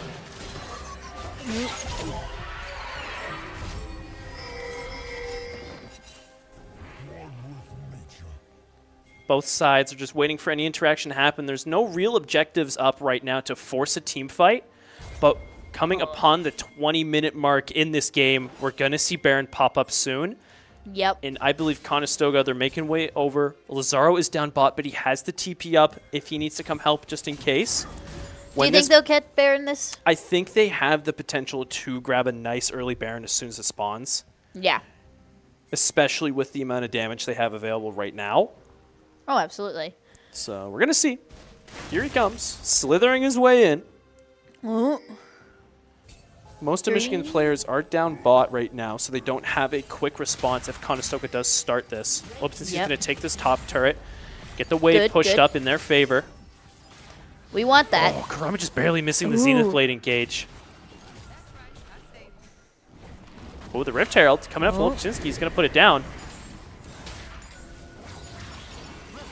Going to see a bit of tower damage coming out here. Karami's flying his way in, gets tower to half health. Final dunk from Volchinski just annihilating Fan Huang. Ooh. Another tower in the name of Conestoga. We love to see to that see pick as well on one of Michigan's players. They might be able to get in here and get that fabled Baron we've been talking about this whole time. Yeah, we got the Baron. Just going to slowly make their way around, clear out some jungle camps, deny any more possible advantage from Michigan. There she is, waiting. I think they want more. Solar Flare comes out, does manage to land on Uper. Zenith Blade as well. You are CC'd for at least 10 years, good sir. Ooh. Oh, but a good rocket grab and engage coming in, bringing in both. Karami's keeping on him, though. Conestoga did lose their jungler, however, removing any possible Baron potential right now. Ooh. I don't know. Although they did lose their jungler, they did trade it back with 2 kills in succession. Yes. Further keeping that More momentum pushback. going. More pushback. See right now with 21-8, Conestoga has a huge kill lead and a 10k gold advantage right now. Any capability of Michigan fighting back is pretty dim. Yeah. We started slow in the start, but we're picking it up. We're picking it up. We got our pants on. We pulled up our pants. The Condor pants? The Condor pants. Oh, yeah. We put our Condor pants on. Our big Condor pants. I hope they have pants on. Zooming in the camera there. Take a look. Oh, you can't see them. Who knows? Well, they do. They do. Insider info, they do. Always respectful here in the Esports Hub. Yep. Condors just managing to take down all of the outer turrets from Michigan University. We love to see that. Clearing the way Opening for up. more, possible pushes. Nobody has touched the Baron yet. No, nobody's gotten the good potential to get a guaranteed Baron fight. Of course, you don't want to go in there. You don't want to start it unless you're sure you're going to be able to push back the enemy team if they show up. You don't want to start something you can't finish. Exactly. And nobody's been able to get to that guaranteed point yet. Mind you, that doesn't apply to everything. Only in this game when it comes to getting Baron. Exactly. Right now, we do have the Infernal Drake is coming up in about 5 seconds. Conestoga wants to take this next one as well. Keep denying Michigan any objectives. We do see a rocket grab comes out onto Lazaro, but that's not quite the character you want to grab once again. No. These engages from Michigan have been just spelling nothing but doom for the rest of the team fight. Yeah. A good despair put on the bow. Bo might get eliminated here, just barely surviving on a few health. Gets healed up by Lopachinski. Lazaro puts the ghost out, is going on the chase. Once again, engage off on Michigan here. Can't quite get close enough to do anything, but Conestoga getting that damage off, getting that elimination on Fanghua, who is keeping a low level right now at only level 8. And it's just able to get these fast respawns over and over, although he's getting picked so easily. It almost seems as if he's doing it on purpose. Yeah. Fishing for a good engage until the moment he gets it. The ultimate comes up from Jackie Chan. Lazaro's caught out at half health in the midst of the Michigan team. But Lipchitsky gets a good side angle. Does manage to get hooked in, but uses the flash cleanse to get out of there. In the background, Bob is able to get that Infernal Drake, so the objective fight is already won. The rest of the team fight, as well, is already going in Conestoga's favor, with 3 kills already taken onto Michigan's team. The fourth about to come out quick. Quadra kill. Oh, he's too far to get a pentakill, I think. It's really interesting seeing Lazaro being the top laner tank, scoring a quadra kill for his team. That was very nice. We are now to 26-8. Condors still keeping over 10K gold lead against Michigan. Going to take this momentum after that team fight and finally go after this Baron. Yes. If they're able to secure this effortlessly and flawlessly, we're going to see them get a good reset back to base, use those funds they just claimed, and most likely do one big push to end out this game 3. What's going on? Yep, no. No jungler nearby to contest that smite on the Baron. Conestoga claims it. Gonna reset back to base. We're gonna see some big item buys are gonna come out here now. Yep. You can already tell from the bot lane comparison with Lopachinski being 4 items into this game. 2 items on the side of Michigan. It's looking nice. Yep. Conestoga might go for this final push here soon with only the inhibitor turret standing in their way. Get into Michigan's base. Michigan finally scores a second turret. Or a third, I should say. They also have the mid turret. Yep. It's an objective bounty as well, giving Michigan a bit more money to stay in this, but not entirely because Conestoga looming over them with this Baron buff. Yep. Gonna see a team fight in here. Good engage coming from Karami getting in there. Oh! All the way in Fanghua. Fenghua's down already. Yep. 25-second respawn timer on the clock. Been talking about him having these short respawns, so he might be back before the second fight breaks out, but Conestoga gonna make their way in. You're gonna see the ultimate. It's gonna come out here from Jackie Chan, only rooting Karami in the way. Conestoga might go for a tower dive here. The grubs are pushing up. They got the Baron cannon shooting from afar. The pressure is insane from the Condors right now. Yep. Down a bot lane, Lazaro was able to crack his way in, get that inhibitor. Yep. Sometimes you just gotta let them all get distracted by like the group, and then one guy sneaks off to the side. We're seeing a team fight start here. Cromie unfortunately gets taken out the start of the fight. Lazaro's still alive. A second inhib goes up to Conestoga. Bob's taking some damage. Lopachinski's still in there, trying to help Lazaro get any kills. So much damage from Lopachinski going out. The range as well is insane. Contesting against the Senna this late in the game is so difficult. It's looking real nice. The It's Baron looking buff real as nice. well, the onslaught from those cannon minions in the back with that additional range. Boba unfortunately gets taken down, but Lopachinski's up close and personal. The auto attacks are just chunking Michigan's health bars. Lazaro goes all out on Jackie Chan, able to get that final kill, and just Butler left against 3 of the Conestoga Condors. Gets eliminated just like that, giving Game 3 in tonight's series to Conestoga. Yes. Love to see it. There they I go. knew it. I knew they were going to do it. I knew it. We got it. Perfect. That game went just the way they wanted it to. Good, excellent damage from bot lane with Lopachinski, getting those kills he needed to get, securing a good lead in favor of the Condors. One big thing I want to point out as well is definitely from the terms of having the Leona to Blitzcrank matchup. I was talking about it in draft. It is a big threat if the Condors don't grab any tanky supports to help them fight against this Blitzcrank. Yeah. And they did. They grabbed the Leona. They were able to get those reverse engages if the rocket grab went out. They're having a little party back there. Yeah, a little celebration for that big dub. So, in the end, yeah, it looked really good, especially with the Karami getting those good engages. We saw a lot of good multi-kill team fights early on in the game, giving, once again, Lopachinski that lead he needed. Yep. We love to see it. I'm so happy. I'm glad that we won, and we played really, really well tonight with COD team and with our league team. We're doing great. Yeah, a bit of a rough start for the league team.